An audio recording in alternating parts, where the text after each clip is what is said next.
Yes yes it has now started. तो हम last time पढ़ के आए थे कि ब्रायोफाइट्स जो होते हैं they are non vascular tissue, they don't have xylem and phloem. ठीक है ना, उसके बाद वैस्कुलर आएगा तो हम उसको ट्रीटोफाइट्स बोलेंगे जो आज हम पढ़ेंगे। फिर जिम्नोस्पर्म जब जो हो जाएंगे, जो सीड्स हो जाएंगे, नेकेड होएंगे, बाहर ही लगे होएंगे, उनकी कोई प्रोटेक्शन नहीं होएगी। और लास्ट में आएगा एंजियोस्पर्म। एंजियोस्पर्म के बाद हमने फिर दो तरीके से इसको डिवाइड करना है, एक होगा मोनोकॉट और एक होगा डाइकॉट। ये हम ऑलरेडी करके आ चुके हैं जब मैंने आपको फ्लावर कराया था, जब मैंने आपको मॉर्फोलॉजी ऑफ प्लांट्स करवाए थे। याद है कुछ, तो भूल भाल गए हो? गुड।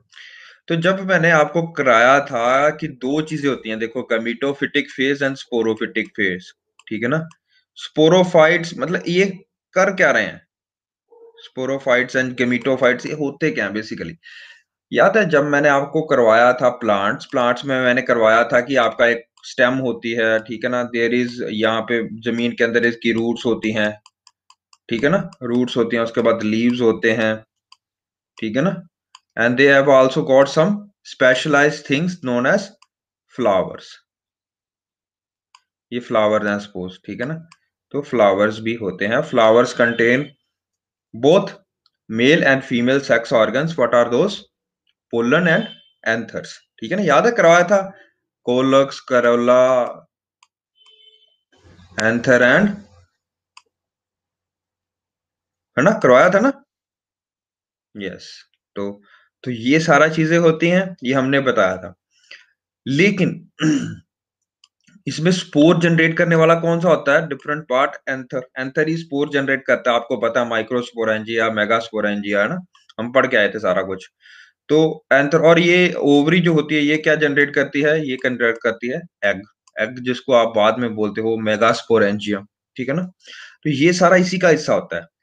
लेकिन अगर मैं बोलूं, क्योंकि ये तो नॉर्मल प्लांट की अगर हम बात करें वो है, that is gymnosperm and angiosperm, को इस तरह से हम डिफरेंशिएट करते हैं। लेकिन अभी हम बैठे हैं ब्रायोफाइट्स में जो अर्ली प्लांट्स हैं।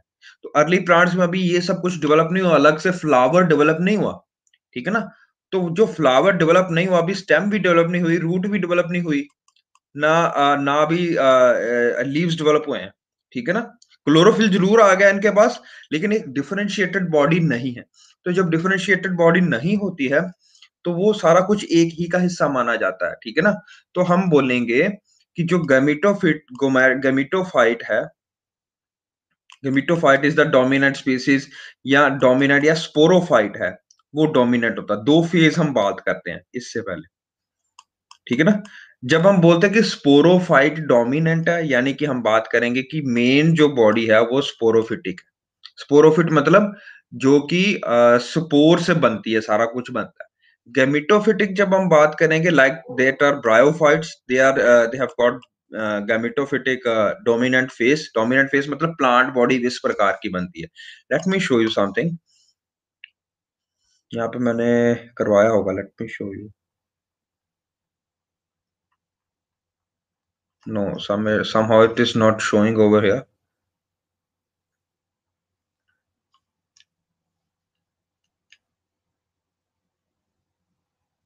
Somehow it is not showing. Let me check.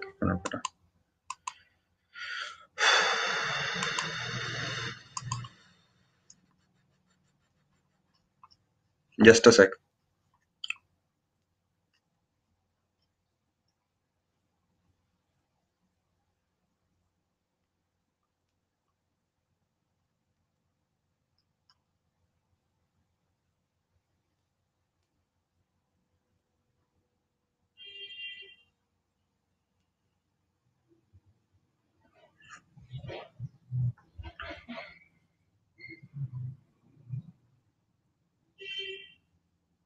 हाँ, तो ये देखो आप, let me show you, wait.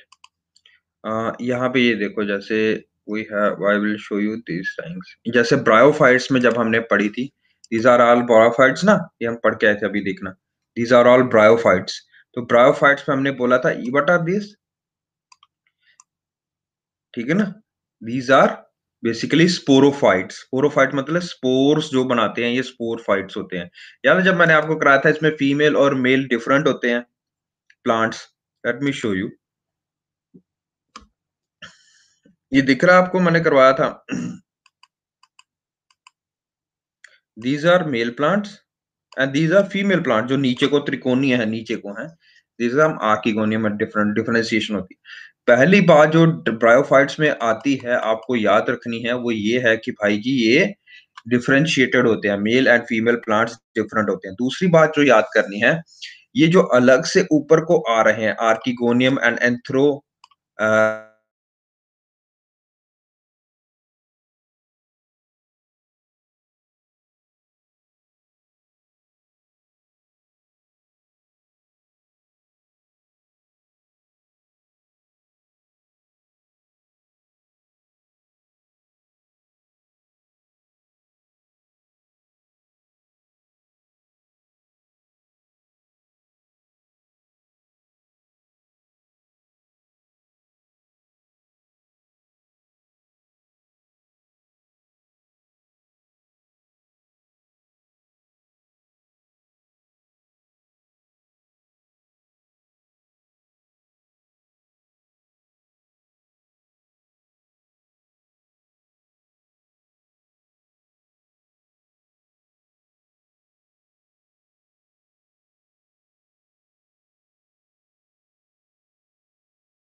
Hello, is it okay?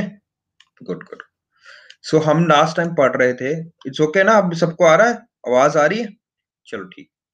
तो हम लास्ट टाइम पढ़ रहे थे कि जो स्पोरेंजियम होता है, that is basically dependent upon gametophyte. Gametophyte क्या है इसमें? अब the body that is not differentiated, इसके ऊपर डिपेंडेंट है ना, दैट विल बिकम गैमेटोफाइट, ये बन जाएगा स्पोरोफाइट।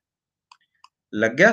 तो डोमिनेंट क्या है? डोमिनेंट मतलब अलग से, इसमें अलग से आ रहा है बाहर को निकल के स्पोर्स, स्पोरेंजियम। ठीक है ना? स्पोर्स मतलब मेल या फीमेल पार्ट, या जो कि सेक्स ऑर्गन्स होते हैं प्लांट्स में। तो ये मेल एंड फीमेल जो पार्ट है, ये बाहर को निकल के आ रहे हैं, इस कारणवश हम इसको क्या बोलेंगे?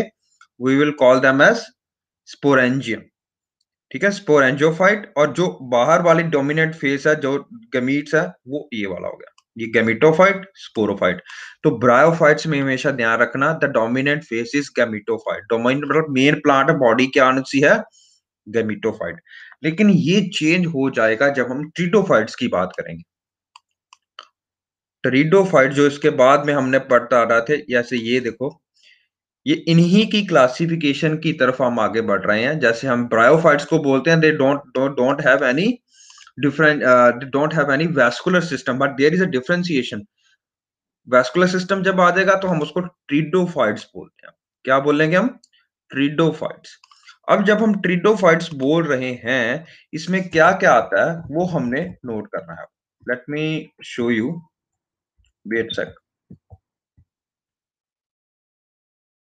हाँ, तो जो ट्रिडोफाइट्स होते हैं, जैसे ये मैंने आपको बोला था, they are also found in mainly shady और डैम्प प्लेसेस में होते हैं ये, ठीक है ना? डन।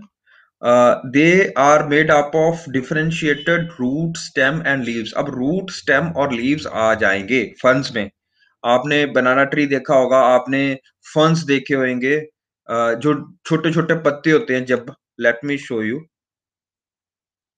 Wait a sec. तो अब हम बात करने जा रहे हैं ट्रिडोफाइट्स की। ट्रिडोफाइट्स जो होते हैं बेसिकली, ये देखो, ये फर्न्स देखे होंगे आपने, छोटे-छोटे पत्ते। Will be shown on your screen right now. ये देखो, दिख रहा है? गुड। तो ये जो छोटे-छोटे पत्ते होते हैं, let me show you these kind of flower, ठीक है ना? तो अब इसमें क्या आ गया, इसमें पत्ते तो हैं लेकिन छोटे हैं, ठीक है ना? तो इसमें बेसिकली हम बात कर रहे हैं, क्या-क्या आएगा, let me show you. They are found in cool, damp, shady places. तो जहां पे शेड हो, जहां पे डैम्प हो, जहां पे कूलनेस हो। डैम्प मत समझो ना, मॉइस्चर चाहिए उनको, पानी चाहिए। Some flourish well in the sandy soil conditions as well, ठीक है ना? एवोल्यूशनरी अगर बात करें, एवोल्यूशन के हिसाब से बात करें, तो एक हमने बोला था amphibians of the plant kingdom. What are the amphibians of the plant kingdom? एक क्वेश्चन अगर आपको आ जाए कि किस ग्रुप को amphibians of the plant kingdom बोला जाता है, तो आप क्या बोलोगे? बहुत बार, बहुत बढ़िया।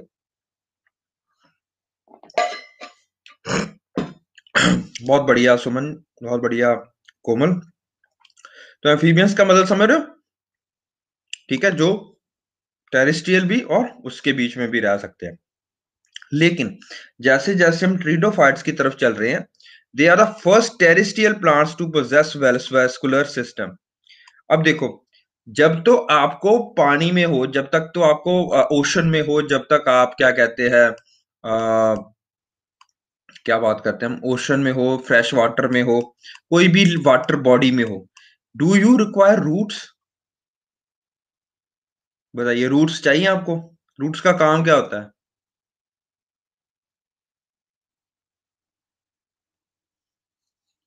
बताइए। सारी चुप्पी करके यार। हेलो।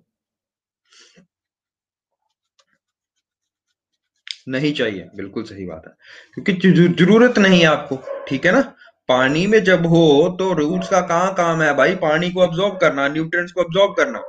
तो उसमें इतनी डिफरेंशिएटेड, इतनी अलग से रूट सिस्टम आपको टैप रूट सिस्टम जैसे नहीं चाहिए, ठीक है?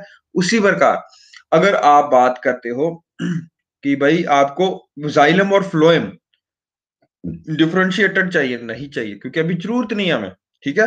तो जिस प्रकार आप लैंड की तरफ जैसे जैसे मूव डाउन करोगे, उतना उतना आप में चेंज आता रहेगा। चेंज किस में आएगा? आपके एवोल्यूशनरी कैरेक्टरिस्टिक्स में। What are evolutionary characteristics? अब आपके डिफरेंशिएटेड स्टेम आएगी, रूट आएगा, शूट आएगी और लीव्स आएंगे। Are you getting this point? Flowers बन जाएंगे इसके आगे जाके। तो जिस प्रकार ये आगे आगे जाके करैक्टर चेंज होते रहेंगे, हम उसको क्लासिफाई करते रहेंगे। ट्रिडोफाइट्स में हमने जो बेसिकली डिफरेंशिएटेड किया है, एक तो इसमें अब आ जाएगा आपका जाइलम और फ्लोएम, जो मेन इसका डिस्टिंग्विशिंग फीचर्स है। दूसरा इसका डिस्टिंग्विशिंग फीचर, यस, यस, बिल्कुल सारा कैम्बियम डेवलपमेंट में जाइलम, अभी कैम्बियम डेवलपमेंट नहीं होगी, याद रखना, वुड कैम्बियम डेवलपमेंट नहीं हुआ। इसमें सिर्फ सिंपल जाइलम एंड फ्लोएम आए। जाइलम एंड फ्लोएम में, जाइलम में भी वेसल्स नहीं आती, और फ्लोएम में आपके पैरेंकाइमेटस सेल्स नहीं अभी बने। कॉलन काइमेटस जो सेल्स होते हैं, वो अभी नहीं बने हैं। बेसिक सिंपल सी पाइपें डली हैं, दो सिंपल सी, उनको अच्छे से बनाया नहीं गया है फिर भी। लेकिन early form of vascular system is found in forms, okay. लेकिन अभी वुड नहीं बनी है, याद रखो, अभी वुड नहीं बनी है। जब वुड बनेगी, तब आपका कैम्बियम बनना स्टार्ट होगा। तब आपको एक आप ब्राउन कलर का जो बाहर वाला हिस्सा होता है वो बनेगा। याद है जब मैंने आपको करवाया था? एक होमवर्क ले लो मेरे से। You need to differentiated between the two things, hardwood, softwood. कौन कौन सी चीजें इसमें डिफरेंट आते हैं, हार्डवुड एंड सॉफ्टवुड। ठीक है, इन दोनों में आपने डिफरेंशिएशन करनी है। ठीक है, डन, ये आपका काम है। जाइलम और फ्लोएम के बेसिस पे होगा, ठीक है, कैम्बियम के बेसिस पे होगा, you need to do that. Okay, तो आगे चलते हैं। Evolutionary we have done this thing. तो ये first terrestrial plant to possess vascular system, first plant to differentiated to have differentiated plant body. लेकिन अभी इसमें वुड नहीं बनी है। आप ये नहीं चाहते हो कि आप फर्न के पास जाके या आप बनाना ट्री के पास जाके उनकी लकड़ काटते हो तो उनको लाभ से आपको बोला क्या बात है इतनी अच्छी लकड़ है। वो लकड़ नहीं होती बेटा, याद रखना। That is simple xylem and phloem. ठीक है, उनका आप यूज नहीं कर सकते हो किसी भी घर बनाने में या कोई और काम करने में। ये आगे प्लांट्स आएंगे, ये बेसिक प्लांट्स है। तो मैंने आपको बता दिया बेसिक प्लांट्स है, इनमें डिफरेंशिएटेड रूट स्टेम्स लीव्स होंगे। लेकिन अभी फ्लावर डिफरेंशिएट नहीं किया है, याद रखो, अभी फ्लावर नहीं बना है। फ्लावर कब बनेगा, एंजियोस्पर्म्स एंड एंजियोस्पर्म्स में। ठीक है, जिम्नोस्पर्म्स में भी नहीं, एंजियोस्पर्म में अलग से एक बनेगा आगे। ठीक है जी, चले आगे। ये देखो लिखा हुआ है ना, in bryophyte the dominate phase is gametophyte, याद दिखाया था ना। इन ट्रीटोफाइट्स क्या होता है, the dominate phase that is the main plant body is sporophyte. ठीक है, differentiated that is differentiated into true root stem leaves, ये तीन चीजें डिफरेंशिएटेड आ जाएंगी। ठीक है ना। और जो आपको एक और बात याद रखनी है, जो इनके लीव्स हैं वो बहुत छोटे होते हैं। ये देख रहे हो आपको लीव्स, बहुत बड़े बड़े लीव्स लग रहे हैं आपको, नहीं ना, छोटे लीव्स है ना। तो इसको बोलते हैं माइक्रोफिल्स। ठीक है, मोस्टली ये छोटे होते हैं। ठीक है, यही याद रखना है आपको। ठीक है बेटा, आवाज इशू आ रहा है कोई सारा? Is it okay to everyone? Okay, I will clear this out बेटा। थोड़ा सा इशू आ रहा है, मेरे नेट में ही आ रहा है शायद। तो I will clear this out as soon as possible. कल से आपको इशू नहीं होगा। ठीक है, और एक जो आपको और याद रखने हैं, ये जो लीव्स होते हैं ना इनके बहुत छोटे होते हैं, ये यही आगे डिफरेंशिएटेड होते हैं। याद करो, मैंने आपको बताया था जब मैं स्पोरोफाइट के बारे में बताया था अभी, तब मैंने आपको बताया था स्पोरोफाइट्स में बेसिकली जो डोमिनेंट फेज, ये स्पोरोफाइट्स क्यों याद करते हैं, क्योंकि यहाँ पे स्पोर फॉर्मेशन होती है। फीमेल और मेल स्पोर फॉर्मेशन यहीं पे टेक प्लेस होती है। ये देखो, ये लीव्स के नीचे ही अटैच होते हैं। ये लीव्स दिख रहे हैं आपको, इसके नीचे अटैच हो रहे, देखो। ठीक है ना, समझ रहे हो। लेकिन अभी भी याद रखो, अभी हमने फ्लावर की तरफ जाना है। फ्लावर जो है वो सबसे एडवांस तरीका है रिप्रोडक्शन करने का। फ्लावर याद है, फ्लावर के बारे में पढ़ा था। लेकिन अभी क्या है, हमारे पास अलग से फ्लावर भी नहीं है। तो हमारे पास क्या है, सिर्फ लीव्स हैं, उन्हीं को मॉडिफाई करके, छोटे छोटे लीव्स हैं, उन्हीं को मॉडिफाई करके हम क्या बना रहे हैं, स्पोरेंजियम या स्पोरोफिल। ठीक है, और स्पोरोफिल एक मेन प्लांट बॉडी है। अब ये देखो, गैमेटोफाइट की जरूरत ही नहीं है इनको। इनमें डोमिनेंट फेस किसका है, स्पोरोफाइट। स्पोरोफाइट्स मतलब यही सारे अटैच होते हैं। Let me show you how this all works. So there is problem, सब बच्चों को, कुछ बच्चों को प्रॉब्लम आ रही है आवाज कटने की, है ना, आ रही है।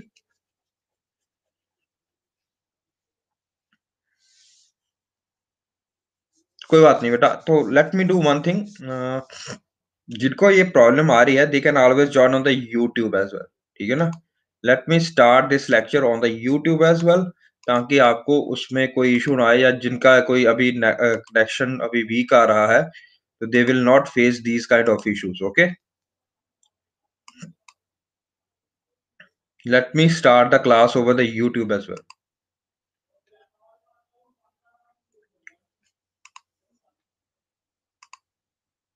2 मिनट के नंबर पर।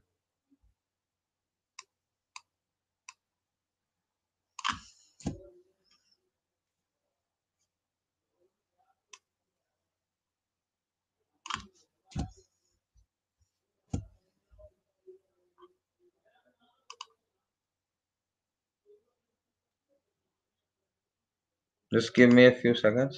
Okay.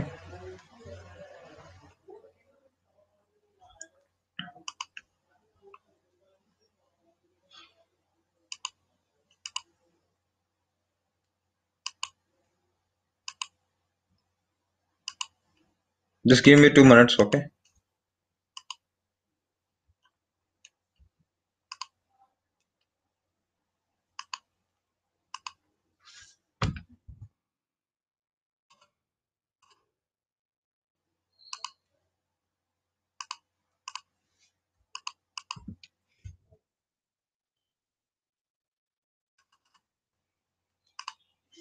Not is going live over there as soon as possible. आप वहां पे भी ज्वाइन कर सकते हो जिनको कोई इशू आ रहा है ज्वाइन करने में। The class is going live on the YouTube as well, okay? Go check. I think the class has been started over there as well. ठीक है, तो लाइव भी क्लास चल रही है, मैं ये भी डाउनलोड कर दूंगा। ठीक है, और लाइव भी आप जाके लगा सकते हो। You can join there, it is live over there now. ठीक है, I am seeing that here. ठीक है, चलिए, जिनको इशू आ रही है बेटा, you can always join on the YouTube as well. चलिए, तो what we were doing pteridophytes. Pteridophytes में हमने बोला था कि डिफरेंशिएटेड जो बॉडी होती है वो इस प्रकार की होती है। ठीक है, स्पोरेंजियम जो होता है, ये देखो, ये प्लांट्स क्या आता है, स्पोरेंजियम पैदा करेंगे। स्पोरेंजियम स्पोर पैदा करेगा, स्पोर से फिर गमीटोफाइट बनेगा, और गमीटोफाइट से ये बनेगा। जो डोमिनेट यानी कि प्लांट बॉडी जो सबसे ज्यादा आपको देखने को मिलती है वो है स्पोरोफाइट। ठीक है, गमीटोफाइट कैसा होता है? गमीटोफाइट आपको शुरू जब ये पैदा होते हैं ना, जब ये उंगर रहे होते हैं या जमीन से बाहर निकल रहे होते हैं, तब इनका छोटा सा ऐसा गमीटोफाइट होता है। ये जैसे है, this is a gametophyte. Gametophyte फिर आगे जाके, लेट मी शो यू, वो आगे जाके क्या करता है, बड़ा प्लांट बनाता है। लाइक दिस लिख रहा होगा यहाँ पे, देखो। तो नॉर्मली यहाँ से स्टार्ट होता है, हम यहाँ पे स्पोरोफाइट है, डोमिनेट, जैसे अभी आपको देखने को मिला, जो भी आप देखते हो, दैट इज अ स्पोरोफाइट। ये स्पोर्स पैदा करता है, बोथ मेल एंड फीमेल। ठीक है, वो स्पोर जब मिल जाते हैं तो एक, जब वो फर्टिलाइज हो जाते हैं तो ग्राउंड में जाके गिरते हैं। ठीक है, अब ये क्या करते हैं, ये क्या करते हैं, स्पोर स्टार्ट्स टू ग्रो।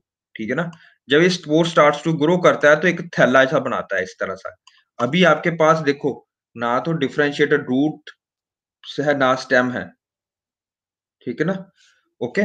तो अभी ये सब कुछ नहीं है हमारे पास। ठीक है, तो अभी क्या चल रहा है, सिंपल, ये इस तरह का, इस प्रकार से ग्रो हो रहा है, ये देख रहे हैं आप। दिस इज ए गमीटोफाइट, मैंने लिखा था ना, ये गमीटोफाइट। ये जो स्पोर्स है यहाँ से गिरे हैं वो गमीटोफाइट बनाते हैं, पर ये डोमिनेंट प्लांट बॉडी नहीं है, ये प्रोथैलस है। मतलब ये अभी जाके इससे प्लांट डेवलप होगा आगे जाके। तो होता क्या है, ये दिख रहा है आपको, you will be seeing this, है ना? तो ये गमीटोफाइट प्रोथैलस है। ये आगे जाके, ये वाला चीज आगे जाके दो सेल्स बनाता है, स्पर्म और एग। ठीक है, स्पर्म और एग जब दोनों डिफरेंट डिफरेंट प्लांट्स के मिलते हैं, तो वो आगे जाके बनाते हैं ये प्लांट। दिख रहा है आपको, लीव्स वाला प्लांट। अब ये प्रोथैलस है, ये धीरे धीरे खत्म हो जाता है। ठीक है, ये आपका रूट में कन्वर्ट हो जाता है सारे का सारा। दिख रहा है आपको, फिर ये बना देता है। Are you getting now why we call that in pteridophytes the dominant phase is sporophytic phase? ये वाला, यानी कि मेन प्लांट जो बॉडी होती है वो स्पोरोफाइट की होती है। गैमेटोफिटिक बहुत छोटा फेज होता है, जब वो जमीन पे गिरता है। ये देखो, फर्टिलाइजेशन कब स्टार्ट होती है, आफ्टरवर्ड्स। यहाँ पे पहले तो सिंपल एक स्पोर गिरता है जमीन में, वो पैदा होता है वहां से प्रोथैलस, जिसको आपने गैमेटोफाइट बोला। गैमेटोफाइट आगे जाके डिफरेंशिएट होता है मेल एंड फीमेल सेल्स में। जो मेल और फीमेल सेल्स जो आगे मिलते हैं वो जाइगोट बनाते हैं, एम्ब्रियो बनाते हैं, एम्ब्रियो से डेवलप होता है। क्या यहाँ पे सीड की जरूरत है अभी हमें? नो। क्या हमें फ्रूट की जरूरत है अभी? नो। क्योंकि ये जो चीजें हैं वो हायर प्लांट्स की बातें हैं भैया, अभी ये चीजें नहीं आएंगी। सीड्स वाला काम, सीड्स भी बाद में यही काम करेंगे, अगर आपको पता हो। सीड्स भी बाद में यही काम करते हैं, वो उसमें भी जो स्पोर्स होता है वो पोलन ग्रेन में जाता है, फर्टिलाइजेशन होती है। हमने डबल फर्टिलाइजेशन पढ़ी थी जब मैंने आपको मॉर्फोलॉजी करवाई थी, तब मैंने आपको डबल फर्टिलाइजेशन के बारे में बताया था। यू कैन ऑलवेज गो, अगर किसी को नहीं इशू समझ लग रहा है तो ये चीजें आप नोट डाउन कर लो, और गो मेरे लेक्चर पिछली प्ले लिस्ट में चले जाओ, वहां पे जो मैंने मॉर्फोलॉजी करवा रहा हूँ आपको फ्लावर की, वहां पे जाके दोबारा समझ लेना। ठीक है, तो ये जो सीड्स होते हैं, ये आपको फ्रूट्स होते हैं, ये भी बाद में आएंगे। They are the part of angiosperms, not gymnosperms even, angiosperms, उसमें डिफरेंशिएटेड ये सब कुछ होता है। Are you getting this point everyone? चलें आगे। हेलो, ठीक है, ठीक। इसी इसी प्रकार हमारा ये देखो ये होता है, ये मैंने आपको बताया। इसको अगर डिटेल में करोगे तो कुछ इस प्रकार से दिखेगा आपको, पर इतना पढ़ने की जरूरत नहीं है। बस जो 4-5 चीजें आपको चाहिए वो मैंने बता दी हैं, आपको बस उतना ही करना है। इसके अलावा आपको पेपर के कभी भी बाहर, इससे बाहर नहीं पूछा जाएगा। Are you getting this point? ठीक है। तो ये था हमारा कुछ ट्रिडोफाइट्स के बारे में, हमने फंस के बारे में पढ़ लिया है। Let us start about another important thing, that is phanerogams। phanerogams जो होते हैं, फनेरियोगैम ये किंगडम होता है, सब किंगडम होता है रैदर। ठीक है। अब इसमें क्या बात कर रहे हैं, इस देखो हमने दो चीजें पढ़ी थी। Let me give you an example. ठीक है। We studied two things. ठीक है ना। हमने किंगडम प्लांटी में पढ़ा था। Let me show you by an example। I think I had that slide। Let me show you the slide first। Like this is one। So we have done this, we have done this, we have done tridophytes as well। Okay. तो ये सारे अगर हम divide करें तो Plantae kingdom में आते हैं। लेकिन एक चीजें अगर मैं बोलूं, क्लासिक क्लासिफिकेशन करूं, ये तो किंगडम प्लांटी है ना, इसके नीचे अगर एक और क्लास बनाना चाहूं मैं, तो मैं बनाऊंगा सब, उसको क्या बोलूंगा, सब किंगडम, सब किंगडम। तो जो प्लांट बॉडी है, that can be further divided into two basically class। Cryptogams, कभी ये पेपर में पूछा जा सकता है, वैसे मैं तभी बोल रहा हूं, cryptogams and that is phanerogams. कुछ नहीं है, हम पढ़ के आ चुके हैं। तो क्रिप्टोगैमस में क्या होता है, क्रिप्टोस का मतलब होता है छुपा हुआ, गेमस मतलब यू नो आप, ठीक है ना, हिडन मैरिज, हिडन मैरिज। तो ये क्या होता है, इसमें इनमें तीन फर्दर क्लासेस आती हैं। थैलोफाइट्स, जिसको आप एल्गी बोलते हो, ठीक है ना, जो हम पढ़ के आए। ब्रायोफाइट्स एंड ट्रिडोफाइट्स, ठीक है ना, pteridophytes. Everyone is getting this question? ये समय लग रहा है? स्लाइड शो नहीं हो रही है आपको? किसको नहीं शो हो रही बेटा? Hello, hello. शो हो रही है बेटा? चल, बढ़िया बात, बढ़िया बात है। आगे चलते हैं। यस, फनेरोगैम्स, ठीक है ना। तो ये जो फनेरोगैम्स होते हैं, they include higher plants that bear flowers and seeds. ठीक है।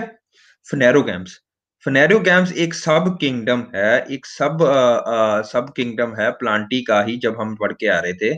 तो क्रिप्टोगैमस में तो आपको बता दिया। अब इसमें क्या फ्लावर होगा? नहीं। क्या इसमें फ्रूट होगा? नहीं। क्या इसमें डिफरेंशिएटेड बॉडी, क्या कहते हैं, जाइलम एंड फ्लोएम होगा? यस, इसमें है। देखो ट्रिडोफाइट्स में जेलम एंड फ्लोएम होता है, इसमें नहीं होता है, इसमें नहीं होता है। क्या इसमें डिफरेंशिएटेड बॉडी होती है? Yes, yes, no. इस प्रकार से आपने नोट्स बनाने, ठीक है।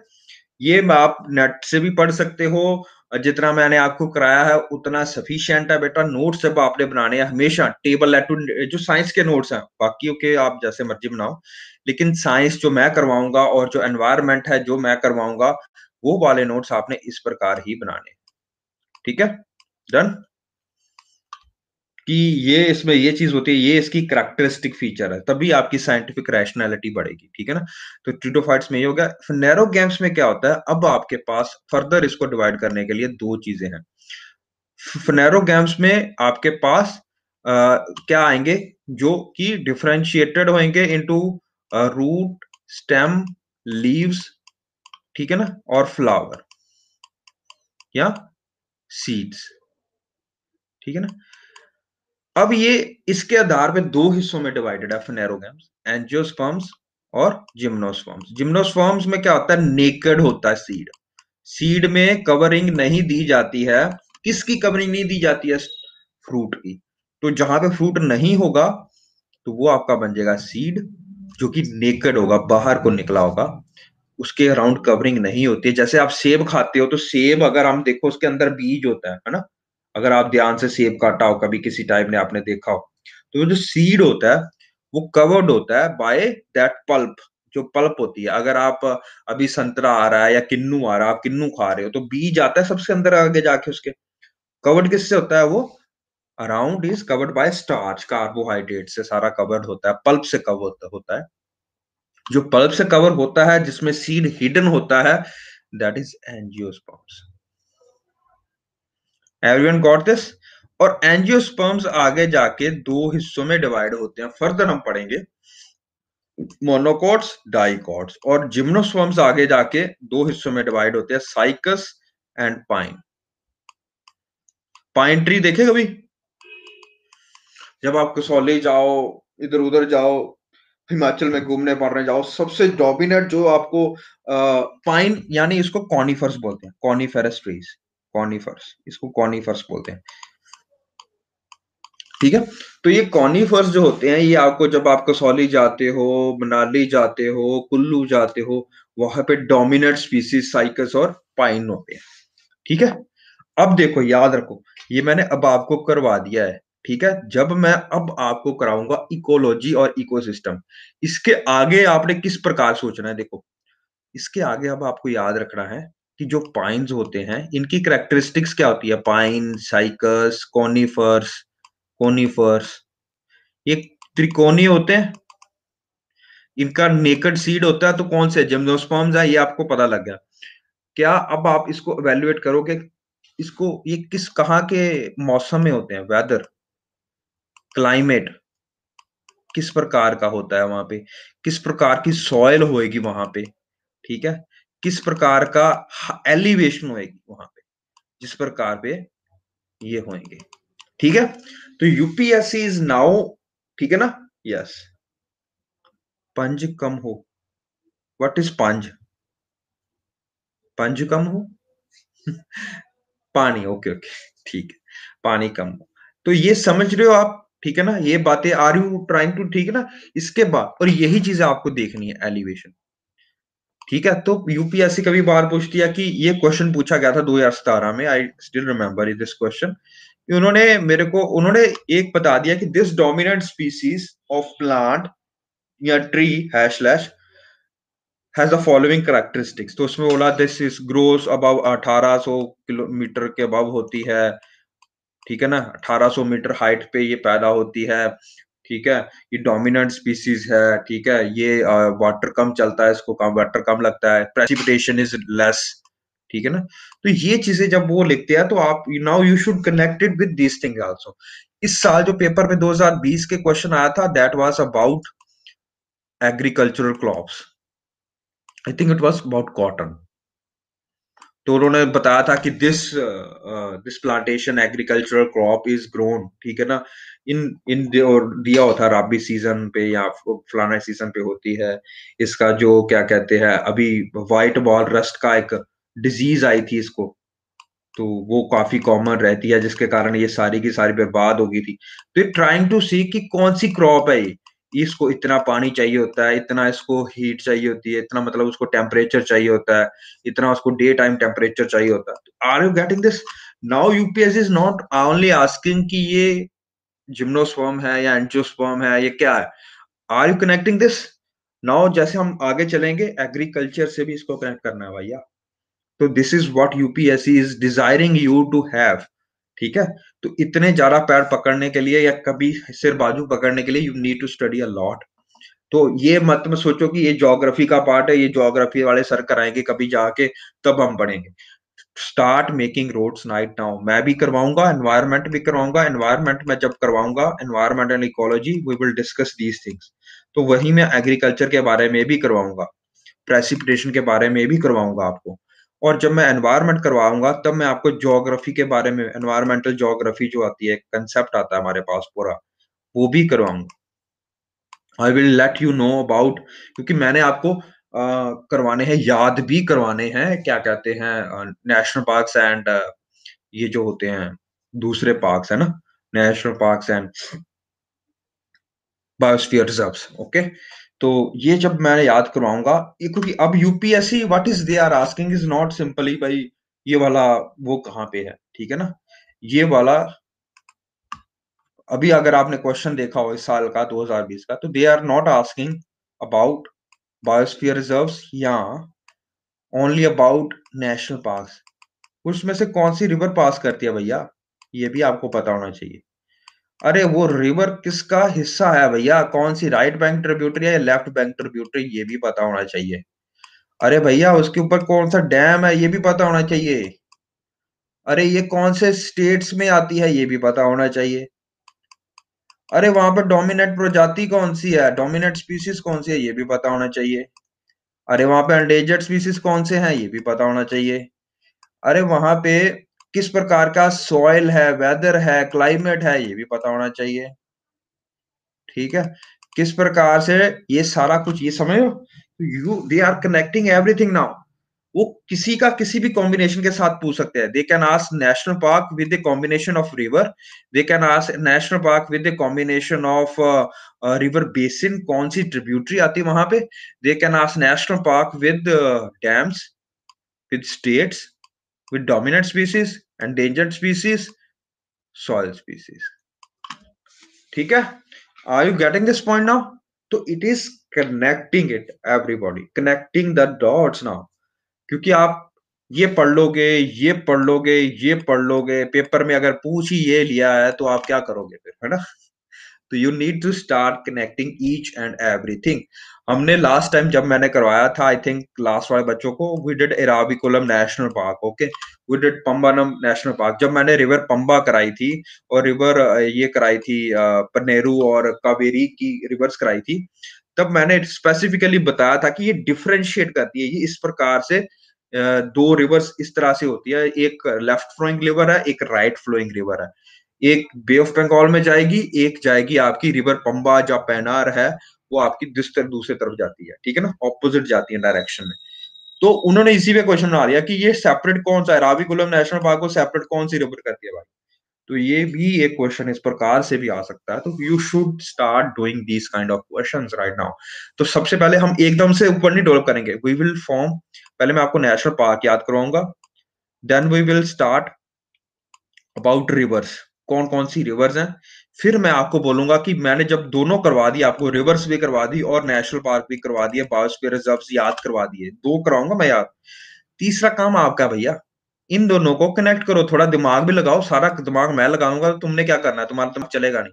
तब मैं आपको बोलूंगा कि नेशनल पार्क और रिवर्स में आप कनेक्ट करो कि नेशनल पार्क, अगर ये नेशनल पार्क है उसके साथ कौन सी रिवर आती है, वो रिवर किसका लेफ्ट या राइट बैंक ट्रिब्यूटरी है, वो रिवर कहां से ओरिजिनेट होती है, समझ रहे हो, मेन रिवर। तो ट्रिब्यूटरीज, डिस्ट्रीब्यूटरीज, सब कुछ याद करना है हमने। ये याद करवाना मेरा काम है, बेस मैं बना दूंगा। अब आप किस तरह से उसको कनेक्ट करते हो ये आपके ऊपर है भैया।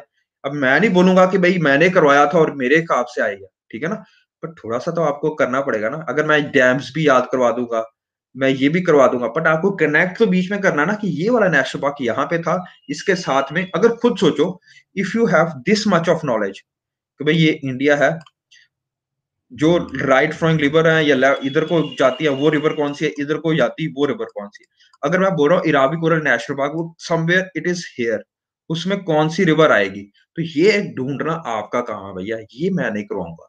ठीक है, थोड़ा सा तो दिमाग लगाओ ना, थोड़ा सा तो जिज्ञासा होनी चाहिए आप में। अगर ये भी जिज्ञासा मैं ही पूर्ण कर दूंगा तो आपकी नॉलेज नहीं बनेगी। ठीक है, क्योंकि यहाँ पे तो मैं हेल्प कर दूंगा, पेपर में थोड़ा हेल्प करने बैठूंगा आपकी। ठीक है, दिस इज योर थिंग। ठीक है, अभी के लिए मैं आपको सिर्फ इतना करवा रहा हूं कि ये कौन कौन सी चीजें होती हैं, ये हम सारे डिस्कस कर रहे हैं, आगे जाके हम इसको और कनेक्ट करेंगे। ठीक है जी, तो treat of words we have done phanerogams. ठीक है, फेनेरोगैम्स कौन सी होती है, क्रिप्टोगैम्स क्या होते हैं, क्रिप्टोगैम्स में आते आते हैं थैलोफाइटा, ब्रायोफाइटा एंड ट्रिडोफाइटा। ओके, चलो good, you know this concept, that's good. ठीक है, तो आपको बीच बीच में कनेक्ट करना आना चाहिए। तो इसका टेस्ट भी बना के रखा हुआ मैंने पुराने बच्चों के लिए, जो बनाया था उसमें अब मैं थोड़ा सा इंप्रूव करूंगा उसको और। तो we will do that paper as well. तो मैं एक हफ्ता या 2 हफ्ते क्लास लूंगा आपकी, जो कि सिर्फ रिवर की होगी, जो जस्ट जर्नल फिजियोग्राफिक फीचर्स होंगे, जो पुराने बच्चे हैं उनको कराया हुआ है मैंने। Is Shivam here, not the old batch one? Shivam या एकता या एनी पर्सन हु आर, जिन्होंने एक लेक्चर्स लगाए हो मेरे रिवर्स वाले, anyone here?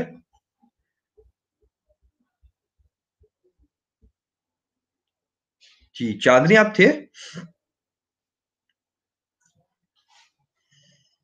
Okay, okay, okay. तो यू रिमेंबर समथिंग कि अभी तक भूल गया सब कुछ? उत्तराखंड आप भी थे? That's good, that's good. नहीं, ये वाले नहीं, जो पुराने बैच के बच्चे हैं, अभी अभी जो अभी वाले नहीं। हाँ, आपका तो अभी बैच है शिवम, आई नो। जो anyways, now we move on to another part, that is gymnosperms. Gymnosperms आपको बता दिया, नेकेड सीड होगा, बाहर ही लगा होगा, ये देख रहे हो आपको, that is a naked seed. ठीक है ना, तो मोस्टली नेकेड सीड। और आपको जो जिम्नोस्पर्म्स में या आपको डोमिनेंट स्पीसीज दिखेगी, दैट इज पाइन। ये पाइन ही एक तरह से देखो नीडल लाइक लीफ ट्रीज होंगे। अब या can you connect this with the coniferous trees, like यहाँ पे देखा हमने लिखा होगा लाइक दिस। ये देखो, मैंने कहा जब जिम्नोस्पर्म्स करवाया था मैंने आपको अभी, तो जिम्नोस्पर्म में मैंने आपको बताया है, इनमें डोमिनेंट स्पीसीज होंगे साइकस एंड पाइन। अब ये आपको, आपने मेरे को खुद बताया कि ये ठंडी जगह पे पैदा होंगे, जहां पे वाटर स्कार्सिटी है वहां पे पैदा होंगे, जहां पे ठंड है वहां पे पैदा होंगे, जहां पे स्नो होती है वहां पे पैदा होंगे। तो what would be there general type? इस प्रकार से होंगे, इस प्रकार से नहीं होंगे, ये होंगे उनकी। ठीक है ना? ऐसा क्यों होते हो? कॉनिफर्स मतलब कोन की तरह क्यों होते हो? कोनिफर्स का मतलब होता है कोन की तरह होना। तो कोन की तरह क्यों होते हैं? Why they are not like this, like a people tree, like a banyan tree? Why not they are like नीचे से ऊपर आया और ऊपर से फैल गया? इस प्रकार से क्यों नहीं होते हैं? Like this. Why are they like this? बताइए। त्रिकोणीय क्यों होते हैं? कोनिफेरस क्यों होते हैं? बताइए। What is the reason behind it?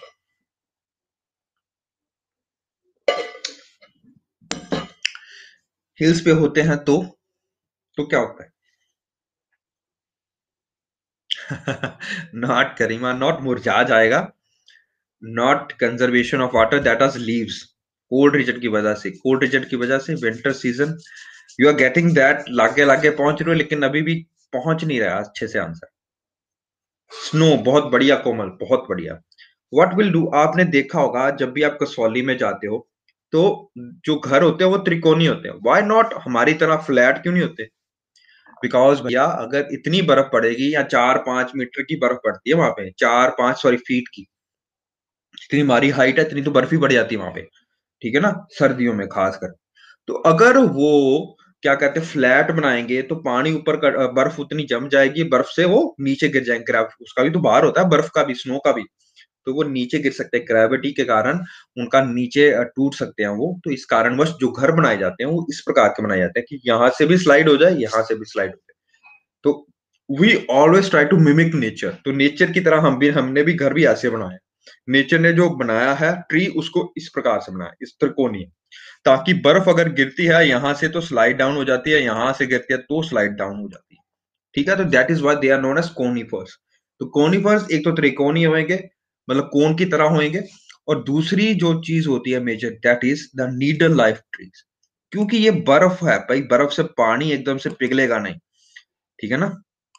सो जो सर्दियां ज्यादा होती हैं वहां पे, ठंड ज्यादा रहती है, बर्फ ज्यादा टाइम पे रहती है, सिर्फ कुछ टाइम पे खुलता है। आपने हेमकुंड साहब के बारे में सुना होगा, या वो खुला होगा जो, ये जो माउंट कैलाश के तरफ जाते हैं ना, ये जम्मू एंड कश्मीर में है ना, I think.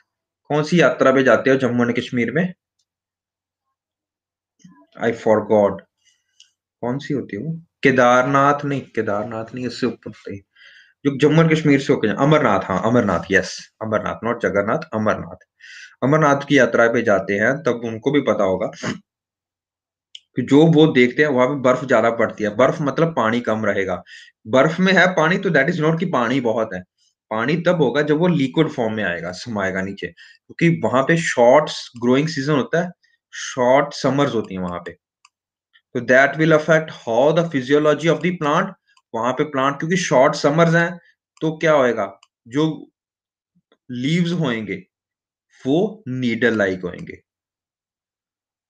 What is the basic funda behind needle like leaves? Needle life leaves क्यों होने चाहिए वहां पे? पाइन, बताइए। 0 फाइट, that is very good condition, that is very good explanation Sophia. Xerophytic conditions को अबॉलिश करने के लिए होते हैं। समझो, जीरो फिटिंग कंडीशंस, है ना?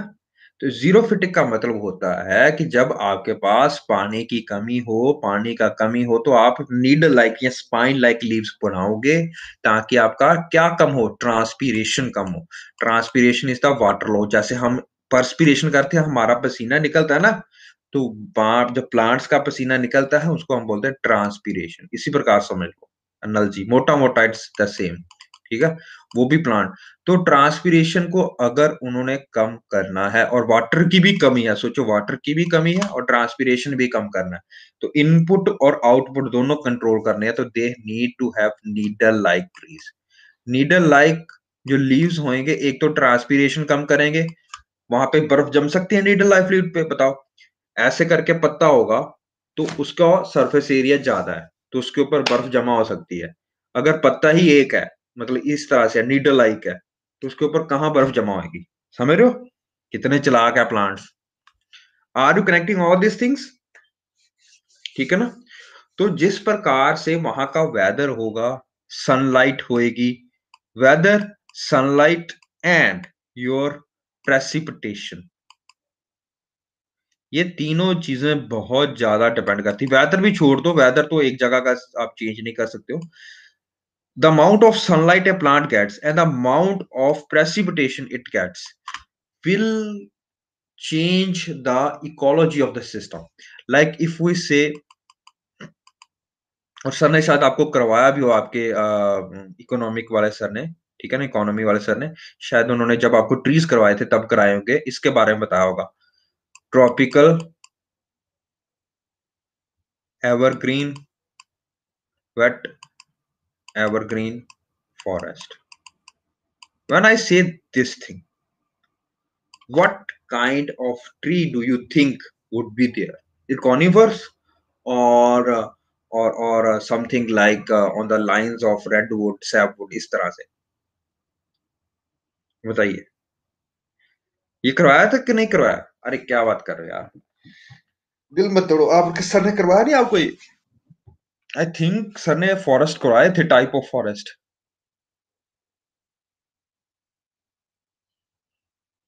करवाए हैं, तो बताओ फिर कौन सा ट्री होगा ट्रॉपिकल वेट एवरग्रीन फॉरेस्ट में? दैट विल डिपेंड, क्योंकि ये ट्रॉपिकल है, तो what can we say about sunlight? What kind of sunlight would be there in tropical zone? It will be more or less. दो ही चीजें हो सकती हैं, more or less। बताइए, ज्यादा? यस। अरे यार क्या बात कर रहे हो, सनलाइट, सनलाइट तो ज्यादा होगी, ठीक है? व्हाट अबाउट, जब मैं वेट लिख रहा हूं, तो what I am saying about something about precipitation. Precipitation मतलब रेनफॉल। रेनफॉल किस प्रकार की होती है? ज्यादा होगी कि कम होगी, बताइए? बहुत ज्यादा होगी भाई, 250 सेंटीमीटर से ज्यादा होती है वहां पे, ठीक है? तो एवरग्रीन का क्या मतलब है? What will this will tell, कि मतलब वहां पे प्लांट जो है, जो पेड़ पौधे हैं, वो हमेशा हरे रहेंगे। हरे रहेंगे तो there will be no dry season, ठीक है? तो जब आप नाम सुनते हो ना, तो उससे समझा करो कुछ यार, ठीक है? जब मैंने आपको इतना कुछ बता दिया, मैंने बता ही दिया आपको, ट्रॉपिकल है, वेट भी है, एवरग्रीन भी है, फॉरेस्ट, ठीक है ना? सदाबहार होएंगे तो क्या उसमें ड्राई सीजन होगा? तो अगर मैं ऑप्शन में ड्राई सीजन लिख रहा हूं, they have a distinct dry season, तो ऑप्शन गलत है भाई। समझ लग रहा है? सब कुछ रट्टा मारना नहीं होता, दिमाग भी लगाना होता है कुछ। जब मैंने इतना सब कुछ लिख दिया, ट्रॉपिकल है तो मतलब सनलाइट ज्यादा होगी, सनलाइट ज्यादा हो रही है तो इसका मतलब ट्रांसपीरेशन भी ज्यादा हो रही है, ट्रांसपीरेशन ज्यादा हो रही है, इसका मतलब आपके लीव्स किस प्रकार के होंगे? ब्रॉड लीव्स या शॉर्ट लीव्स? बताइए। ट्रांसपीरेशन ज्यादा हो रही है, मायने या याद रखो, तो ब्रॉड लीव होएगा, शॉर्ट लीव फॉरेस्ट होएगा? ब्रॉड लीव होएगा। शॉर्ट लीव कब होगा? जब ट्रांसपीरेशन आपको कम करनी है। मैंने आपको खुद बता दिया, वहां पे सनलाइट ज्यादा है, जब सनलाइट ज्यादा है तो वहां पे ट्रांसपीरेशन भी क्योंकि सनलाइट ज्यादा है प्लस प्रेसिपिटेशन भी ज्यादा है। जब सनलाइट ज्यादा है, प्रेसिपिटेशन कम हो गया, तो where are we moving towards? Xerophytic conditions, ठीक है ना? जीरो फिटिंग कंडीशंस, ये याद रखना। और मैं अभी भी बता रहा हूं, और मैं बाद में जब इकोलॉजी कराऊंगा तब भी कराऊंगा। Every plant succession move from xero to mesophytic and hydro to mesophytic. ये मैंने पुराने बच्चों को करवाया था इकोलॉजी में, अब भी करवाऊंगा, आपको भी करवाऊंगा। अभी हम स्टार्ट करने वाले 20 के बाद यही चीजें, ठीक है। तो वी हैव डन दिस। ये हमेशा याद रखना। अगर मैं बोलूं tropical wet broad leaved evergreen forest, तो इतना कुछ बता दिया तो यू कैन गेट कि भाई कौन सा क्या बात कर रहा हूं मैं, ठीक है ना। जब इतना सब याद रह जाता है आपको, उसके बाद आपको बस इनकी प्लेस ढूंढनी है कि इंडिया में कहाँ पे पाए जाते हैं। ये भी मैं करवाऊंगा, टेंशन मत लो, इतना तो मैं करवाऊंगा। जहां तक हमारा अभी बात डिसाइड हुई है, वो हम ये तो कराऊंगा, ये मेरे ही पार्ट है, क्योंकि ये इकोलॉजी में आता है, इकोलॉजी में ही आगे हम पढ़ेंगे, तो दैट आई विल कवर। ठीक है, पर आपको नोट साथ साथ में बनाने हैं, क्योंकि एकदम से फास्ट पेस चलेगा। 2-3 हफ्तों में मैंने आपका खत्म कर देना सारी की सारी। ये इंडियन फिजियोग्राफी खत्म हो जानी है मेरे हिसाब से। तो इंडियन फिजियोग्राफी में बहुत कुछ आता है, पुराने बच्चों को करवाया था, फिर उसको का जबरदस्त तरीके से टेस्ट होगा। तो जो बच्चा उसमें अच्छे नंबर लेके आएगा, उसको तो फिर हद ही मिलेगा इसमें, ठीक है ना। तो that will person will get a very good, पूरा पैकेज मिलेगा उसको पे, क्योंकि वी वांट, क्योंकि अब हम सेपरेट कर रहे हैं आपको इन द सेंस कि भाई जो बच्चे हमारे को रिजल्ट ओरिएंटेड हैं, उसको हम ज्यादा फोकस कराएंगे, उनकी एक्स्ट्रा क्लासेस भी लगेगी। We are focusing on 2021 now. तो after December be very serious. अब आपका कोई बहाना नहीं चलेगा, सर जी ये हो गया, सर जी वो हो गया, सर जी क्लासेस चल रही हैं मेरी। यार ये इतने बहाने सोचने हैं तो आप क्यों कर रहे हो ये इसकी तैयारी? बहाने है ही नहीं इस फील्ड में भाई। There is no excuse. You don't have to tell me कि सर ये हो गया, सर वो हो गया, सर ये इशू हो गया। इशू तो होंगे बेटा, that is the part and parcel of life. Defeat them, overcome them, try to get compromise with them. घर में ये प्रॉब्लम हो रही है, ये हो रहा है, देखो चलता रहता है बेटा। बट ऑलवेज एक बात रिमेंबर रखना मेरी, you should not get distracted by them. Everything, there will be tragedies with you. बहुत ज्यादा इश्यूज भी आएंगे, बहुत ज्यादा प्रॉब्लम्स भी आएंगी, but you have to pick yourself up. उठो उसी डिटर्मिनेशन के साथ कि मेरी क्लासेस लगा रहे हो जिस हिसाब से, उसी प्रकार सुबह उठ के टाइम टेबल बना के पढ़ा करो बस, और कुछ नहीं है। सारा दिन नहीं करना होता। दिन में अगर आप अभी, if you are studying now 4-5 hours per day, except classes, classes के बिना, तो that you are going good, ठीक है। फिर जैसे जैसे आपका 2 या 3 महीने पेपर में रह जाते हैं, you need to up the ante. Up the ante कैसे करोगे? Next you need to go 2-2 घंटे और ऐड कर दो। जब 1 महीना आ जाए तो 4 घंटे और इसी में ऐड कर दो। If you are doing that, तो पेस हो रहा है आपका। याद में जब मैं आपको फर्स्ट क्लास ली थी कि अपना पेस करना स्टार्ट करो। हर बार आपको 12 घंटे कोई पढ़ने के लिए नहीं बोलता बेटा। You just need to pace yourself out. Time table बनाओ, schedule, stick to that thing, stick to that thing, one way or the other. तो ये नहीं करना कि एक दिन 12 घंटे पढ़ लिए, 4 दिन पढ़ेंगे बाद में, तो कोई मतलब नहीं है उसका। Nothing will come out of it, ठीक है। तो तभी मैंने ये लेक्चर आपको वहां पे यूट्यूब पे देता हूँ कि अगर आपको जल्दी जल्दी करना हो तो यू कैन ऑलवेज फॉरवर्ड करके आप लेक्चर आधे पौने घंटे में भी, घंटे में भी खत्म कर सकते हो, 2 घंटे का लेक्चर, ठीक है। दोबारा रिवाइज करने के लिए इजी रहता है आपके पास। चलिए आगे चलते हैं। तो we have already started with gymnosperms. Gymnosperm ने हमने क्या बोला कि क्या क्या होता है जिम्नोस्पर्म में, हाउ इट इज डिफरेंशिएटेड। तो जिम्नोस्पर्म में आपके पास बहुत प्रिमिटिव टाइप के जो होंगे। जिम्नो का मतलब होता है नेकड, स्पर्म का मतलब होता है सीड।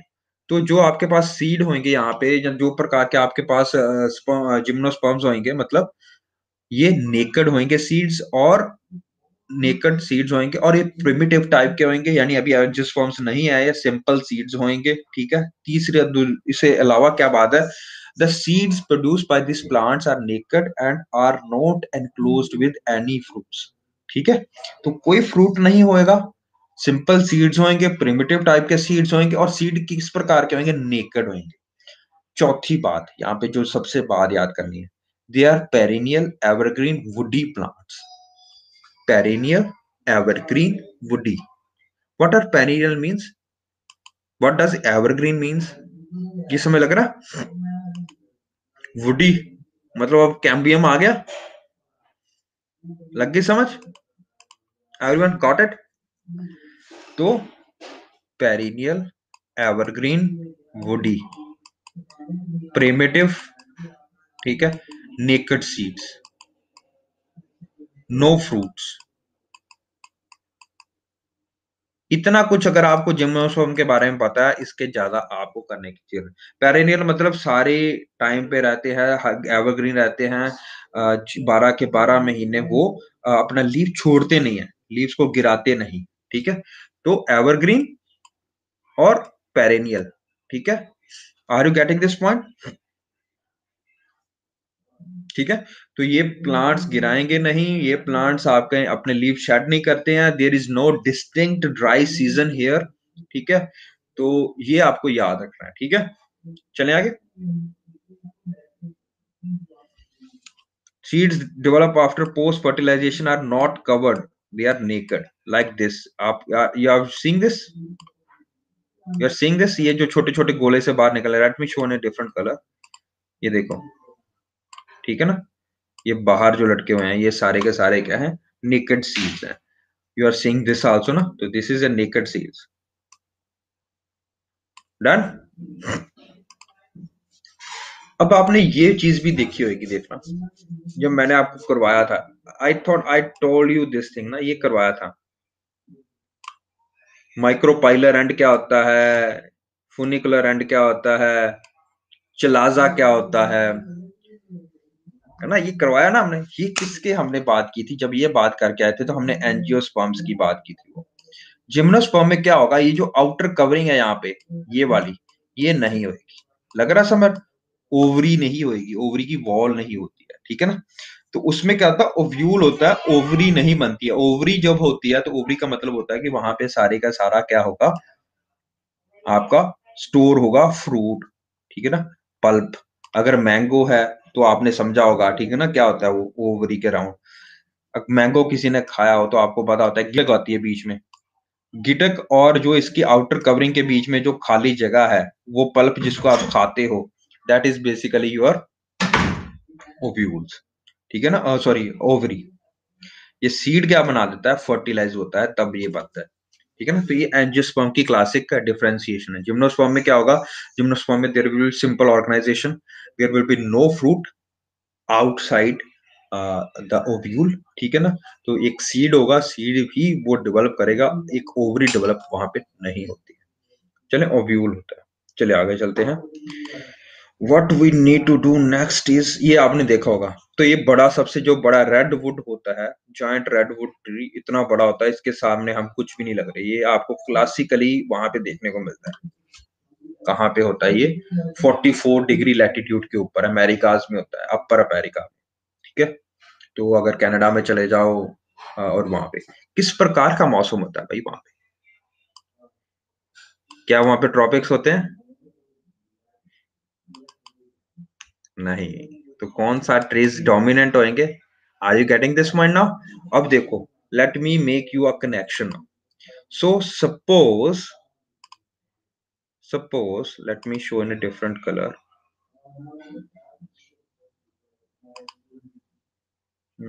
एक मिनट रुको, एक मिनट बस, let me draw it over here. So this is our earth है, दिस इज आवर अर्थ, ठीक है। Let me show in a green color also.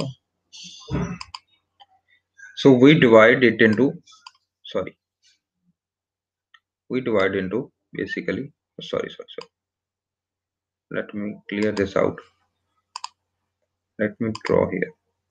So we divide it into two halves, that the line of equator, this is equator, your 0 degree, ऊपर जाओगे 90 degree तक, नीचे जाओगे 90 degree तक, ठीक है। then there is 22.5 degree north and south. What are those? What is that?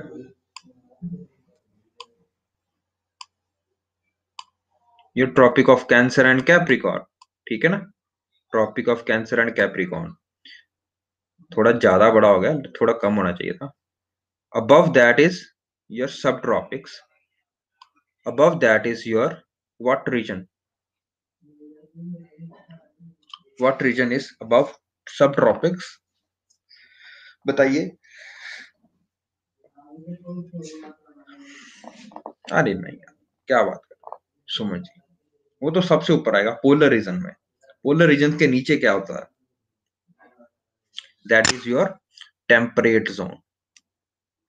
यहां तक सबसे ऊपर है polar zone, 66.5 degree north and south is the limit of your temperate zone.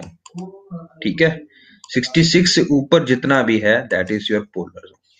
ठीक है ना, तो अभी मैंने बता दिया बीच वाले is the line of equator, ये सारा इक्वेटोरियल रीजन है, ये सारा ट्रॉपिक्स है। ट्रॉपिक्स कहां तक आएंगे? ट्रॉपिक्स आएंगे 0 से लेकर 22.5 degree north and south. Are you getting this point? इसमें जितने भी कंट्री आते हैं call that as tropical countries. ठीक है, उसके ऊपर जाते हो that are subtropics. Subtropics का क्या? 35 डिग्री तक, यानी 23.5 डिग्री नॉर्थ से लेके 35 डिग्री तक वी कॉल देम एज सब ट्रॉपिक्स। सब ट्रॉपिक्स के ऊपर जाते हो तो क्या होता है? 35 डिग्री से 66.5 degree north south, that is your which place? That is your सब ट्रॉपिक्स। और उसके सब ट्रॉपिक्स में टेम्परेट, 35 से ऊपर 66 तक है टेम्परेट, और 66 से ऊपर है योर पोलर रीजन। ठीक है ना, तो पोलर रीजन मोस्टली वहां पे कोई भी ज्यादा वेजिटेशन नहीं होती, क्योंकि हार्श क्लाइमेट ज्यादा होता है, टेम्परेचर सनलाइट कम होती है, प्रेसिपिटेशन भी बहुत ज्यादा कम होती है, तो वहां पे कोल्ड डेजर्ट होते हैं। ठीक है ना, एवरीवन नोस दिस। टेम्परेट में क्या होगा खुद सोचो। Temperate the dominant vegetation is gymnosperms. Gymnosperms are the temperate, वहां पे ज्यादा होते हैं जिम्नोस्पर्म्स मोस्ट। जैसे अभी आपको बताया फॉर्न्स, सॉरी ये बताया अभी रेड सिक्वा ट्री, जो ऊपर वाले होते हैं रशिया में हो गया, अपर यूरोप में हो गया, अपर क्या कहते हैं नॉर्थ अमेरिका में हो गया, like an upper reaches of USA as well as Canada, lower reaches of Canada. तो ये सारे कंट्रीज इस एरिया में आते हैं हमारे पास। इस एरिया में जितने भी कंट्रीज यहाँ पे आएंगे वहां पे जिम्नोस्पर्म डोमिनेट करेंगे, वहां पे dominant would be pines, dominant would be red giant secured wood. ठीक है ना, are you getting this point? ठीक है, लगा कुछ समझ? Everyone got this? चलो बढ़िया जी, बढ़िया, गुड गुड गुड। तो ये जो जिम्नोस्पर्म्स देख रहे हैं अब, ये differentiated root, stems, leaves and differentiated seeds भी होंगे यहाँ पे, और ये नेकेड है तो इसलिए इसको बाहर रखा। Good. Can there be a canopy? What kind of canopy will be there? Canopy will be thin, thin canopy. समझ रहे हो, हमेशा जो कॉनिफर्स होती है उनकी थिन कैनोपी होती है। किस प्रकार से थिन कैनोपी? यूजुअली अभी आप बोलो सर ये कॉनिफर तो है नहीं, अरे भैया कैनोपी देखा करो, कैनोपी देखना होता है। Exact word is canopy, not conifer. Canopy जो होती है हमेशा याद रखना। Late me show you how that matters is. एक ट्री है ये वाला, ठीक है, इसकी है ये देखो, ऊपर ऊपर तक है, सिर्फ ऊपर ऊपर में है। एक ट्री है ये वाला which has a thick canopy, this one, which would be much more prone for transpiration and which will be found in tropics, this one। ये वाला ट्री यहाँ पे आपको ट्रॉपिक्स में देखने को मिलेगा, ये वाला ट्री आपको टेम्परेट रीजन में देखने को मिलेगा। खुद सोचो, इसमें क्या है कि जो ट्री है कैनोपी है वो सिर्फ ऊपर ऊपर वाले पासे में है, सनलाइट नीचे तो आ पा रही है ना, लेकिन जब सनलाइट नीचे ही नहीं आ पाएगी, इतनी ज्यादा थिक है हर जगह पे ये छाया हुआ है, तो क्या बाकी ट्रीज भी उसके साथ में उतनी उतनी दूरी पे होंगे? यहाँ पे दूरियां एक जो दूसरे ट्री के बीच में है वो कम है। समझ रहे हो? अब इसको समझने की कोशिश करो।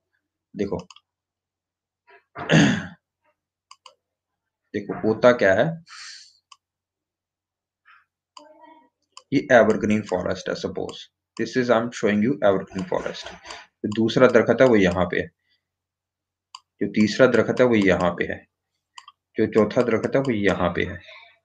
ओके, तो लेकिन अब क्योंकि ये नीचे इतनी ज्यादा अंडर ग्रोथ होती है इनकी, क्योंकि यहाँ पे लाइट नहीं आ पा रही है, तो जो नीचे आएंगे, नीचे जो होती हैं सब स्ट्रेटम होता है, सोचो यहाँ पे वहां पे घास ही उगती है, अब कोई दूसरा छोटा ट्री नहीं उग सकता यहाँ पे। समझ रहे हो? Are you getting this point? Differentiated canopy होती है। Are you getting this? काफी डेंस होता है, यस। एक जो दूसरा मैंने अभी बना के दिया आपको, late me show you second scenario, that is your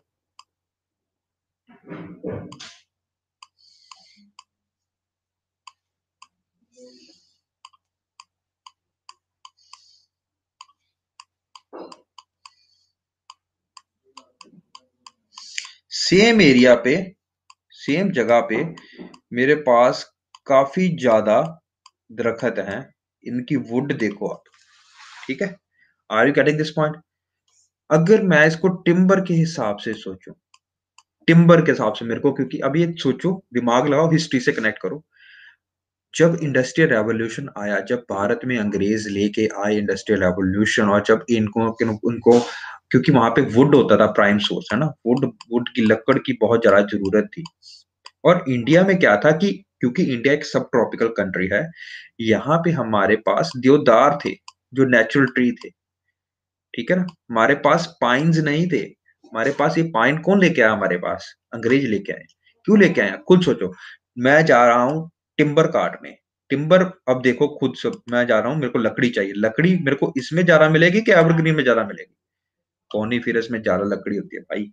सोचो, खुद सोचो। जिम्नोस्पर्म्स में बहुत बड़ा, बड़ी लकड़ी है, ये देखो कितना बड़ा ट्री है, और हम कहाँ पे हैं? यहाँ पे, ये देखो, दिख रहा है आपको? Are you getting this point? ठीक है ना? इसमें खुद है, जिम्नोस्पर्म्स में। तो क्योंकि हमारे पास जो लोग आए, अंग्रेज आए, वो 44th या 40, वो टेम्परेट जोन को बिलोंग करते थे। उनके दिमाग में क्या था कि वहां पे लकड़ी, ये वाली लकड़ी उगती है, वहां पे ये वाली चीजें उगती हैं, तो चलो हम यहाँ पे भी ये चीजें उगाते हैं, क्योंकि यहाँ से हमें लकड़ी बहुत मिलेगी। पर यहाँ पे जो नेचुरल नेटिव पॉपुलेशन थी, वो देवदार्स की थी, ठीक है ना? देवदार हमारे जो थे, वो पहले उगते थे वहां पे बहुत ज्यादा, देवदार, साइकर, ये सारे उगते थे हमारे हिमालयास पे, ठीक है? इन्होंने क्या किया, उसको काटो भैया, कोई फायदा नहीं है। एक तो इनको उगने को बहुत टाइम लगता है, नेचुरल वेजिटेशन है, ठीक है? इनकी लकड़ी भी इतनी अच्छी नहीं है एज कंपेयर टू पाइन्स, ठीक है ना? हाँ, बट बेटा वो देवदार को, एक अगर आप साइकिल देखो तो 25 साल का होता है उनमें, ग्रो करने में 25 साल लगते हैं। Pine will grow in 10 years. समझ रहे हो गरिमा? देवदार इसलिए लकड़ी महंगी होती है क्योंकि वो अच्छी होती है, उसकी क्वालिटी अच्छी है, लेकिन हमें अच्छी का क्या करना है, हमें तो जल्दी चाहिए वुड। तो उस टाइम पे वुड को जल्दी टाइम करने का पाइन ही एक एकमात्र जल्दी उगने का तरीका था। दूसरी बात, अगर मैं टिम्बर के लिए जा रहा हूँ, लकड़ी के लिए जा रहा हूँ, what will be preferable, evergreen forest और कॉनिफेरस फॉरेस्ट? ध्यान से बताना।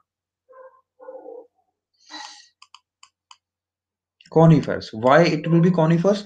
पहली बात, इनकी कैनोपी थिक होती नहीं होती है, थिक नहीं होती है, यानी कि यहाँ पे नीचे कोई इनके पास, अगर मैं काट रहा हूँ इसको, तो ये मैं यहाँ पे ट्राली लेके आ सकता हूँ, या मैं अपना लॉग के लिए जो लकड़ी ले, जो सामान लेके जाता है, यहाँ से मैं आराम से काट सकता हूँ, क्योंकि यहाँ पे थिक फॉरेस्ट नहीं है, बीच में, बीच में घास फूस कुछ नहीं उगा हुआ यहाँ पे, सिंपल है। तो यहाँ पे क्या है, एवरग्रीन डेंस फॉरेस्ट में क्या है, क्योंकि बारिश बहुत है, सनलाइट भी काफी आ रही है, तो नीचे अंडरग्रोथ बहुत है। तो यहाँ पे अगर मैं गाड़ी लेके आ रहा हूँ, एक को काटा, यहाँ पे एक और छोटा दरख्त आ गया, क्या मैं उसको उसको भी काटना पड़ेगा? क्योंकि मेरे को आगे जाना है, अगले दरख्त की तरफ जाना है। तो इसीलिए कारणवश ट्रॉपिकल जोन में जो होते हैं, टिम्बरिंग एक्टिविटी कम होती है, या क्योंकि वहां पे कमर्शियली वायबल टिम्बर कम मिलता है। आपको क्यों मिलता है कमर्शियली वायबल टिम्बर? बिकॉज वहां पे इतनी ज्यादा ऊपर खापर जगह होती है, मतलब हर कुछ इतनी ज्यादा ग्रोथ होती है कि भाई आपके पास एक पेड़ को, अगर ढंग के वाला एक पेड़ काटा आपने, उसके लिए आपको छोटे 4 पेड़ काटने पड़ेंगे। आगे जाने के लिए घास क्लियर करना पड़ेगा, फिर मिट्टी को लेवल करना पड़ेगा, तभी तो आगे जाके आपके पास वहां से उठा के आप लक्कड़ को लेके जाओगे नीचे, है ना?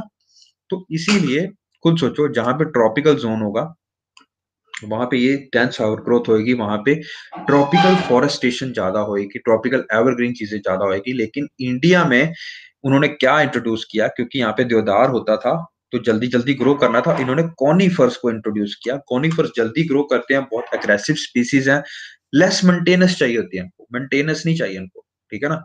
छोड़ दो, एक बार उगा के अपने आप उगते रहेंगे, हमें टेंशन लेने की जरूरत नहीं। 10 साल में एक नया प्लांट बन जाना है, 10 साल के बाद आप फिर से काटो, फिर से क्लियर करो, फिर से लगाओ, तो ज्यादा मखजमारी नहीं है इनके लिए। समझ रहे हो मेरी बात? Are you understanding these two concepts now? Why there was introduction of coniferous forest and how does it disturb the natural ecology? Good good good. तो यही आपको इतना ज्यादा आपको सिमिलर दिखना। और ज्योग्राफी और अगर हम बात करें environment, it is very easy to understand ये सारे कंसेप्ट को। अगर आप थोड़ा थोड़ा पढ़ते हो तो यू विल अंडरस्टैंड कि यार ये तो कुछ भी नहीं है। यहाँ पे सन ज्यादा मिल रहा है, प्रेसिपिटेशन ज्यादा मिल रही है, रेनफॉल ज्यादा है और इस कारणवश डेंस कैनोपी है। यहाँ पे क्या उल्टा काम है, समझ रहे हो? कॉनिफेरस, यहाँ पे जो वुड होएगी वो ज्यादा रिजिलियंट होएगी, ज्यादा मोटी होएगी, ज्यादा कमर्शियली वायबल टिम्बर होगा। यहाँ पे कमर्शियली वायबल टिम्बर नहीं है। Are you getting this one? And they are classically will be angiosperms. अगर हम बायोलॉजी की टर्म में देखें, ट्रॉपिकल में, यहाँ पे that will be gymnosperms, dominant species. Are you getting this one? क्यों dominant species? Because of water scarcity, because of snow, because of क्या कहते हैं, लैक ऑफ प्रॉपर आपके पास सनलाइट। क्योंकि आपकी अर्थ बिल्कुल इस प्रकार से नहीं है बेटा, सीधी नहीं है, इट इज टिल्टेड इस प्रकार से। ये टिल्ट करके इस एक्सिस पे 23 डिग्री कभी इधर, 23 डिग्री कभी इधर। जब ये 23 डिग्री सन की तरफ होती है तो हमारे यहाँ पे समर होती है, 20 डिग्री सन से ऑफ होती है तो हमारे यहाँ पे विंटर होती है। Are you getting this point now? ठीक है। इसी कारणवश जो है इस चीज को, टेम्परेचर वेरिएशन को झेलने के लिए they are uniquely suited to that particular type of vegetation. Are you getting this? तो हम ज्योग्राफी के कंसेप्ट को, एक एनवायरनमेंट के कंसेप्ट को इकट्ठे लेके चलेंगे आगे हिसाब से, ठीक है? गुड। चलिए आगे चलते हैं। अंडरस्टैंड हो रहा है ना बेटा? बाउंसर तो नहीं पड़ रहा है?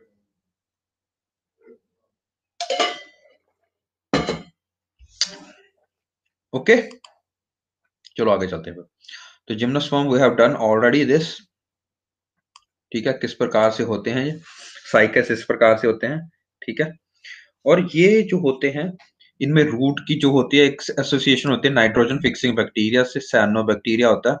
इनकी रूट्स में साइनोबैक्टीरिया रहता है, साइनोबैक्टीरिया इनको नाइट्रोजन फिक्स करके देता है और प्लांट इनको खाना देते हैं। सीधी सी बात है, सिम्बियोटिक एसोसिएशन होती है। साइकस के बारे में बता दिया, ये पाइन बता दिया, साइकस सेड्रस हो गया, साइकस हो गया, ठीक है ना? तो ये हाइट पे ज्यादा ट्री मिले हैं आपको, ठीक है ना? और ये आपसे याद रखो, क्योंकि इंडिया इज अ सब tropical country, is not a temperate country, याद रखो, mind you. But we do have a unique feature in India. What is that? Why we find pine that is growing here? It is because we have Himalayas.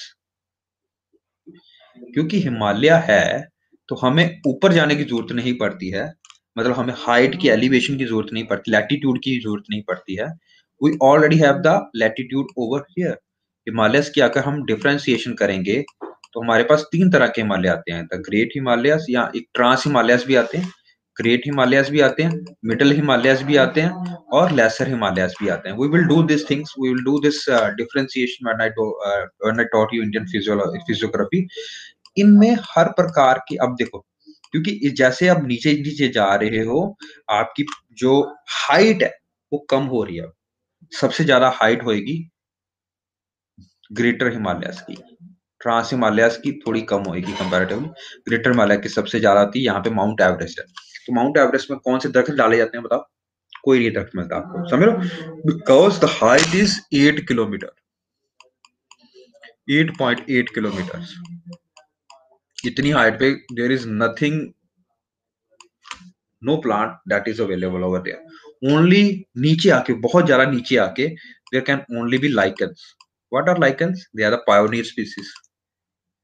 They can be ferns, they can be mosses, but no differentiated plant. Okay?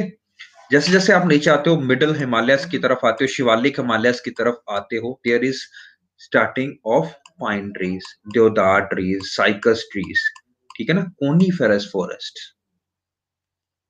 ठीक है? समझ लो, height से नीचे की तरफ आए। अब जब आप प्लेन्स की तरफ जाओगे, इंडिया के जो plains area, great planar areas हैं, ठीक है, तो उसके बाद आप नीचे भी तो देखो जा रहे हो, लैटिट्यूड में भी तो नीचे जा रहे हो आप, लैटिट्यूड में भी नीचे जा रहे हो और हाइट वाइज भी नीचे जा रहे हो। तो इस प्रकार से वेजिटेशन चेंज होएगी, रेनफॉल पैटर्न चेंज होगा और वेजिटेशन की पैटर्न होगा वो भी चेंज होगा, सनलाइट पैटर्न भी चेंज होगा। We will understand these all concepts. तो ये हम अभी वहां के लिए छोड़ देते हैं। To connect all this dots we will have a separate class of this. Okay, done. अभी के लिए बस इतना समझ लो कि ये जिम्नोस्पर्म्स होते हैं, इनमें क्या कहते हैं, क्या क्या चीजें होती है, we have already done that. Sporophylls होते हैं, ये जो आपको कांटे कांटे से दिख रहे हैं ना स्पाइन टाइप के बाहर में, ये सारे के सारे स्पोर्स हैं। ठीक है, आपने सीताफल खाया होगा, पाइन एप्पल खाया होगा, अंदर होता है उसमें सब कुछ, है ना। तो ये पल्प होती है उसमें, बाहर पल्प नहीं होती, सीड बाहर है इसमें, याद रखो हमेशा बात।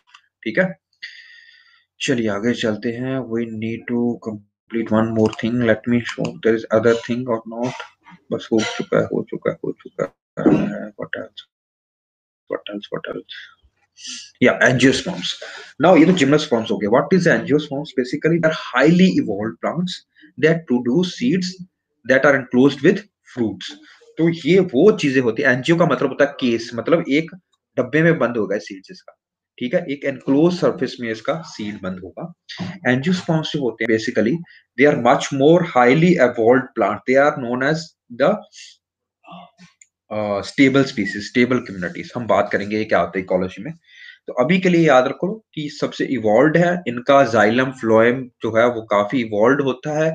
तीसरी बात ये क्या होती है कि ये स्पर्म जो इसका फ्रूट होता है उसके अंदर जाके आपका सीड पड़ा होता है। तो सीड जो होता है वो एनक्लोज्ड होता है, हमेशा अंदर की तरफ होता है। ठीक है जी, ओके। और जो चौथी इसमें सबसे इंपॉर्टेंट बात है जो जिम्नोस्पर्म में नहीं थी, वो है फ्लावरिंग प्लांट।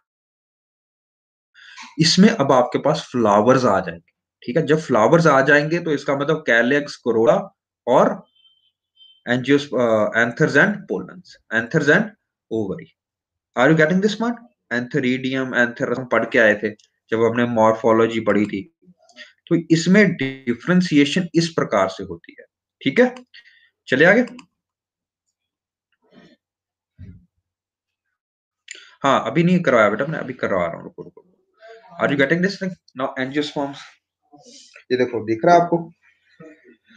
ठीक है, तो ये फ्लावर्स जो होते हैं, एंजियोस्पर्म्स होते हैं, वो इस प्रकार से होते हैं। ठीक है, फ्लावर इनमें स्पेशल क्वालिटी होती है और इसके कारणवश ये आगे दो हिस्सों में डिवाइड होते हैं, मोनोकोट्स या डाइकोट्स। हम उस टाइम पे पढ़ गए थे। अब ये देखो, ये जो फ्लावर, ये जो फ्लावर यूकलिप्टस है, ये देखो ये ट्रीज भी कितने बड़े हैं, इनकी कैनोपी भी कितनी बड़ी है, इसमें छोटे दरख्त भी आ गए, ये देखो।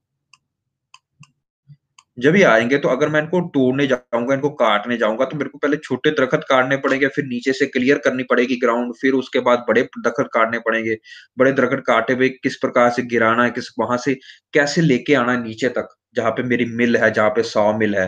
तो बहुत डिफिकल्ट होता है। इसी कारणवश जो एंजियोस्पर्म्स हैं, जो आपके अगर आप बात करो को क्या कहते हैं, ये आपका फ्ला एंजियोस्पर्म्स को बहुत ज्यादा ट्रॉपिकल एरियाज में देखा जाता है।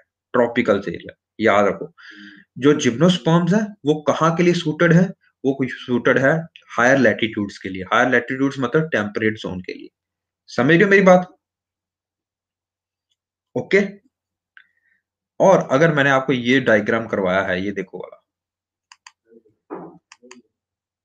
तो ट्रॉपिक्स और टेम्परेट जोन के बीच, this is a temperate zone, let me show in a different colour.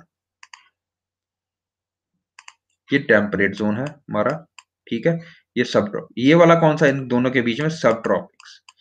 तो सब ट्रॉपिक्स में हमारा जो इंडिया है वो majority of India is in the sub tropical area. Okay, अभी जो सब ट्रॉपिकल एरिया है जो 23 डिग्री से ऊपर वाला है, यानी अगर गुजरात से ऊपर की तरफ चल रहे हो तो आपको पता है यहाँ पे किस प्रकार की वेजिटेशन होगी।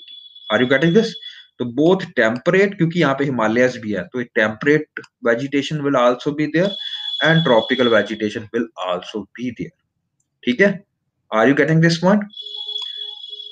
ठीक है, जब मैं आपको इसके बाद इंडिया का मैप करवाऊंगा 23 डिग्री अबव जो होएगा वेजिटेशन कुछ और होएगी, 23 डिग्री के नीचे जब लाइन आएगी तो वेजिटेशन कुछ और होएगी। ठीक है, ये एक हिस्सा है। दूसरा हिस्सा है सनलाइट कितनी आती है, तीसरा हिस्सा है वहां पे टेम्परेचर कितना, मतलब सनलाइट कितनी आती है, उसके बाद प्रेसिपिटेशन रेनफॉल कितनी आती है, वो हम पढ़ेंगे साथ साथ में। उस प्रकार से वेजिटेशन चेंज होएगी आपकी। ठीक है जी। तो we have done now angiosperms, gymnosperm, dicots और मोनोकॉट्स में इसको हम डिफरेंशिएट करते हैं। ठीक है, तो मोनोकोट जो होते हैं मैंने आपको करवाया था, जब मैंने पहले करवाया था, मतलब सिंगल फाड़ होता है उसमें ट्राइमेरस यानी कि 3 या 6, 3 के मल्टीपल्स में इसमें पत्तियां होती हैं। या देखो 3 आ गया ना, जहाँ पे फ्लावर्स 3 होंगी या पेटल्स जो होंगी, sorry not flowers, petals, petals will be 3 in the multiples of 3, 6, 9, 12, इस प्रकार से ट्राइमेरस बोलते हैं हम इसको। तो ट्राइमेरस जो होते हैं वो मोनोकोटिलेडन्स का कैरेक्टरिस्टिक्स फीचर्स होते हैं, हमेशा याद रखना। दूसरा है डाइकोटिलेडन्स, जो दुफाड़ होता है। दुफाड़ समझ रहे हो, आप राजमा खाते हो, वो सीड है, आप सीड खाते हो उसका। तो राजमा को अगर आप भिजाओगे ना तो वो एक प्लांट उगा देगा, डाइकॉट। तो मैंने शायद इसकी वीडियो भी दिखाई थी आपको, डाइकॉट और मोनोकॉट की, जब वो कैसे ग्रो करते हैं, देखी थी ना आपने? हाँ, तो वो ये डाइकॉट जो होता है वो कासिकरी, उसमें क्या होता है, टेट्रामेरस या पेंटामेरस फैमिलीज होते हैं, यानी कि 5 फ्लावर्स होंगे या 4 फ्लावर्स का ग्रुप होगा। 4 मतलब इस 4 होंगे, 8 हो सकते हैं, 16 हो सकते हैं, ठीक है ना? इस प्रकार से हो सकता है, या पेंटामेरस हो सकता है, 5 का ग्रुप। कभी फ्लावर देख के यू कैन ऑलवेज टेल कि भाई ये किस तरह का, ये मोनोकॉट है या डाइकॉट है। ठीक है, डन। सिर्फ फ्लावर के डिफरेंशिएशन से। तो एंजियोस्पर्म पे आगे हमने क्लासिफाई कर दिए, पेंटामेरस होता है या ट्राइमेरस होता है, पेंटामेरस, टेट्रामेरस और पेंटामेरस। ओके जी। तो आगे वाला काम हमने सब किया हुआ है, पहले वाला भी, we have done all these things. I think this I have also done, है ना? Androecium, gynoecium, petals, sepals, corolla, calyx, corolla, है ना? We have done all these things. We will not repeat this thing. We have done all these things in morphology of plants, है ना? तो ये चलाज and क्या होता है? We have done all these things. किस प्रकार से इनकी वो होती है, आगे फ्रूट बनता है, फ्रूट की क्लासिफिकेशन की थी हमने, dry fruit, true fruit, false fruit, ठीक है, इंडेhiscent फ्रूट्स। तो वो हम सारा कुछ करके आए हैं। I will not repeat it here, ठीक है? वो आप जाके वो वाले लेक्चर दोबारा से देख सकते हो। तो पॉलिनेशन भी हमने करी थी, याद है? अनीमोफिली, कायरोफिली, आपने मेरे को कितने प्रकार के पॉलिनेशन कराई थी, सेल्फ पॉलिनेशन हमने किया था, याद है? Anyone remember these things? हाँ, cross pollination, self pollination, anemophily, कायरोफिली, पता नहीं कितने प्रकार के आपने फिली करी थी हमने, है ना? तो वो सारा कुछ अब इसमें आएगा। You can connect it over there. अब उसके साथ एक और ब्लॉक बन गया आपके दिमाग में, देखो कितना कुछ कनेक्ट कर रहे हैं। ठीक है, we have started with the simple structure of flower. Flower से हमने स्टार्ट किया था। फ्लावर को हमने बोला था कि मोनोकोट और डाइकोट किस प्रकार के होते हैं, और उसके बाद हमने कनेक्ट किया उसको अब एंजियोस्पर्म के साथ। एंजियोस्पर्म को कनेक्ट किया आपने कि जिम्नोस्पर्म इसका ऑपोजिट होता है, ठीक है? जिम्नोस्पर्म एक बहुत बड़े फाइला का ग्रुप है, उसका नाम है स्पर्मेटोफाइट्स, यानी कि जो स्पर्म बनाते हैं, स्पर्मेटोफाइटा। ये जो स्पर्मेटोफाइटा है, ये यहाँ इसको एक और चीज के नाम बोला जाता है, फनेरोगैम्स।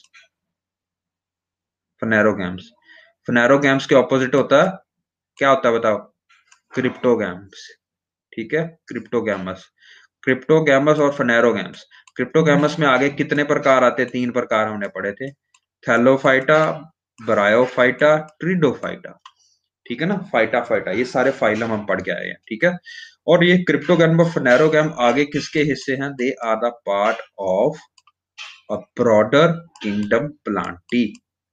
किंगडम प्लांटी, तो kingdom plantae, sub kingdom cryptogams and phanerogams. Phanerogams के आगे एंजियोस्पर्म्स, जिम्नोस्पर्म्स, और जिम्नोस्पर्म्स के आगे पाइन और साइकस। फनेरोगैम्स के आगे एंजियोस्पर्म्स, एंजियोस्पर्म्स के आगे है हमारा मोनोकोट्स या डाइकोट्स। समय लग गई बात ये सारा कुछ, और आगे हमने मॉर्फोलॉजी इसके हाथ करवाई हुई है आपको सारी की सारी। Are you connecting the dots now? ठीक है, तो इस प्रकार से आपको कनेक्ट करना आना चाहिए। कुछ कहीं से भी क्वेश्चन आ जाए, you will be able to deal with this question. Okay, done. So last slide is this, no? Today slide. आज हम एक और चीज शुरू करने जा रहे हैं। डाइकोट में 2 फाड़ होंगे, इसमें 1 फाड़ होगा। इसकी एग्जांपल बताओ कोई, डाइकोट की और मोनोकोट की। डाइकोट की is rajma, any pulses is your dicot, ठीक है, राजमा हो गए। और कोई डाइकोट दिखाओ जो 2 हिस्सों में कन्वर्ट हो जाता है, beans, any type of soybean, फलाना बीन, जो भी बीन्स होते हैं, छोले हो गए, यस, ठीक है ना, जिसमें 1 फाड़ होगा। Almonds, yes, very good, they are dicotyledons. Monocotyledons में मोस्टली आपकी कोर्स सीरियल्स आते हैं, लाइक बाजरा, मक्की, कॉर्न, ठीक है ना, ये सारी चीजें आती हैं, ये सारे मोनोकोट्स में आते हैं, ठीक है। मोनोकोट्स में फाइब्रस रूट सिस्टम होगा, इसमें टैप रूट सिस्टम होगा, प्राइमरी रूट, याद है, ये भी हम करके आए थे। जो स्टेम की मॉडिफिकेशन इसमें करवाई थी, याद है मैंने आपको, स्ट्रॉन्ग स्टेम इसमें होगी डाइकॉट्स में, वीक स्टेम किस में होगी, ये मोनोकॉट में, ठीक है, छोटी स्टेम होगी, वीक स्टेम होगी। लीफ किस प्रकार के होते हैं ये देख लो, इसमें ब्रॉड लीफ होते हैं, वेनेशन होती है, इसमें बाइपिन्नेट होते हैं, मतलब छोटे छोटे लीव्स होते हैं। ये ट्राइमेरस होते हैं, 3 की मल्टीपल्स में होते हैं। ये पेंटामेरस या टेट्रामेरस, 4 या 5 के ग्रुप में भी हो सकते हैं टेट्रामेरस, ठीक है। तो ये कभी क्वेश्चन आपको पूछा जा सकता है। We have done this things, now we will start with kingdom animalia. और इसमें हमारे पास 11 डिविजन्स हैं, वो हम करेंगे। 11 डिवीजन को बस 2-2, 3-3 हिस्से ही आपको डिफरेंशिएट करने वाले पता होने चाहिए, इससे ज्यादा आपको पढ़ने की जरूरत नहीं है। Are you getting this thing everyone? ठीक है ना, समय लग रहा है? चलिए, तो एनिमल किंगडम में हम जब बात करेंगे, एनिमल किंगडम में हम अब ऊपर जा रहे हैं, एनिमल से प्लांट से एनिमल की तरफ जा रहे हैं, तो आप में थोड़ा सा चेंज और दिखेगा। अब आपके पास सेल वॉल आएगी क्या? नहीं, क्योंकि आपको जरूरत नहीं है, you need mobility, you will discard cell wall. Cell wall चले जाएगी, उसकी जगह क्या आपके पास सिर्फ क्या रह जाएगा? प्लाज्मा मेम्ब्रेन, जो कि दोनों में होती है। प्लाज्मा मेम्ब्रेन हमारे पास भी होती है और प्लांट्स के पास भी होती है, लेकिन क्योंकि हमारे को आगे चलना है, तो वी विल हैव डिफरेंशिएशन। अब जब एनिमल कर रहे हो ना आप, जब भी हम एनिमल करते हैं, याद रखो, जब हमने प्लांट किया तब हमने सेल से शुरू किया था, टिश्यू, और टिश्यू के बाद ऑर्गन, और ऑर्गन सिस्टम, है ना, इस प्रकार से, ठीक है। यही ऑर्गेनाइजेशन एनिमल्स में भी है। जैसे प्लांट्स में आप सेल की बात करते थे, एल्गी के बारे में पढ़ा था ना, सिंगल सेल्ड ऑर्गेनिजम्स। जब बहुत सारे सेल्स मिल गए तो उन्होंने क्या बना दिया? ब्रायोफाइट्स। बहुत सारे और मिल गए तो क्या बना दिया? ट्रिडोफाइट्स और एंजियोस्पर्म्स और जिम्नोस्पर्म्स। यार you getting this point now? इसी प्रकार एवोल्यूशन चल रहा है, और एनिमल्स में भी इसी प्रकार एवोल्यूशन चलेगा। तो पहले आएगा सेल वाले साथ, जो सिंगल सेलुलर सिस्टम और cellular system of organisation, that can be multicellular, that can be unicellular, और then there will be tissue level of organization, then will be organ system level of organization, then will be organ system level of organization, and that will be organism, let us ask, okay। लगा animals में भी बिल्कुल ये cellular also, ये cellular कैसे हो सकता है बेटा Sophia? How are you saying ये सेलुलर सिस्टम ऑफ ऑर्गेनाइजेशन? ये cellular means that is without cell, without cell is no kind of organization that is that is included over here, okay। Cellular organization is and always is a multicellular of organization in animals, तो multicellular, ठीक है, number 1। दूसरा है multicellular, next is eukaryotic, not prokaryotic, ठीक है, eukaryotic, okay. Unicellular it is not acellular, unicellular it can, okay. तो let me start. तो multicellular, heterotrophic, without cell wall and chlorophyll. ये समय लग रहा है एनिमल्स की डायरेक्शन। तो पहली बात, मल्टीसेलुलर। यूनिसेलुलर एनिमल्स कौन से होते हैं बताओ?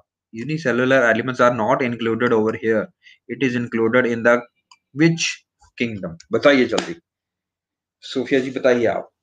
यूनिसेलुलर ऑर्गेनिजम्स या एनिमल्स, जिसको मैंने एनिमल्स का नाम भी दिया था, ये मैंने बोला था ये एक अकेला किंगडम है जहां पे यूनिसेलुलर एनिमल्स का नाम भी बोला जा सकता है। बताइए एग्जाम्पल, कोई बताइए एग्जाम्पल बता दो यूनिसेलुलर और एनिमल की, ये अलग से किंगडम है।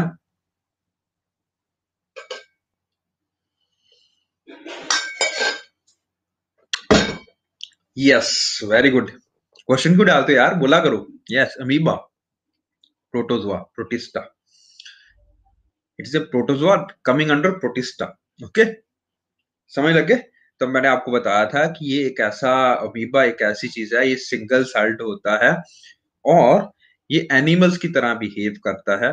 तो इसके लिए हमने बोला था ये सिंगल या यूनिसेलुलर एनिमल भी बोल सकते हो आप इसको। ठीक है। मोड ऑफ न्यूट्रिशन उसका क्या था? हेटरोट्रॉपिक। यस, वो दूसरे प्राणियों पे डिपेंडेंट होता है, हमारे के ऊपर भी डिपेंडेंट होता है। ठीक है ना? पैरासाइट की तरह, एक तरह एंटोबिटा हिस्टोलिटिका आपको बताया था, डायरिया कॉज करता है। तो पैरासाइट होता है एक तरह का। ठीक है। तो हेटरोट्रॉपिक मतलब दूसरे पे डिपेंडेंट है। मल्टी सेलुलर मतलब बहुत सारे सेल्स की ऑर्गेनाइजेशन होती है। Yes, it is closely resembling to bacteria, but not bacteria per se. Okay, it has very characteristics that are different from bacteria. Okay, चलेंगे। तो heterotropic organization without cell wall and corolla पे। ठीक है, तो this is the basic definition of being an animal, trypanosoma. Yes. Next would be the type of 11 major kingdom जो हमने phyla करने, not kingdom, phyla हमने पढ़ने हैं। Porifera, cnidaria, ctenophora, platyhelminthes, annelida, arthropoda, molluscs, echinodermata, hemichordates and chordates. और chordates के आगे हम पढ़ेंगे। ठीक है ना? चलिए, अब 11 चीजों को डिफाइन जब हमने करना है किंगडम एनिमिलिया में, बड़ा इजी है इनको डिफाइन करना। डिफाइन कैसे करना है हमने, जैसे अगर हम बात करें तो ये इतना बड़ा इनका करेक्टर है। Let me show you. अभी थोड़ा सा दिख नहीं रहा होगा, let me enlarge this thing. दिख रहा है आपको? आपको थोड़ा सा, जैसे एनिमिलिया मेटाजोआ भी बोलते हैं इसको। मेटाजोआ दो तरह का होता है, पेटाजोआ होता है, यू मेटाजोआ। और ये देखो ना, what is the level of organisation here. इसको मैं और इसको क्लियर करता हूँ। Let me show you here also. अब दिख रहा है? 10 मिनट लगने, अजय नहीं, पाग रख दो। Okay.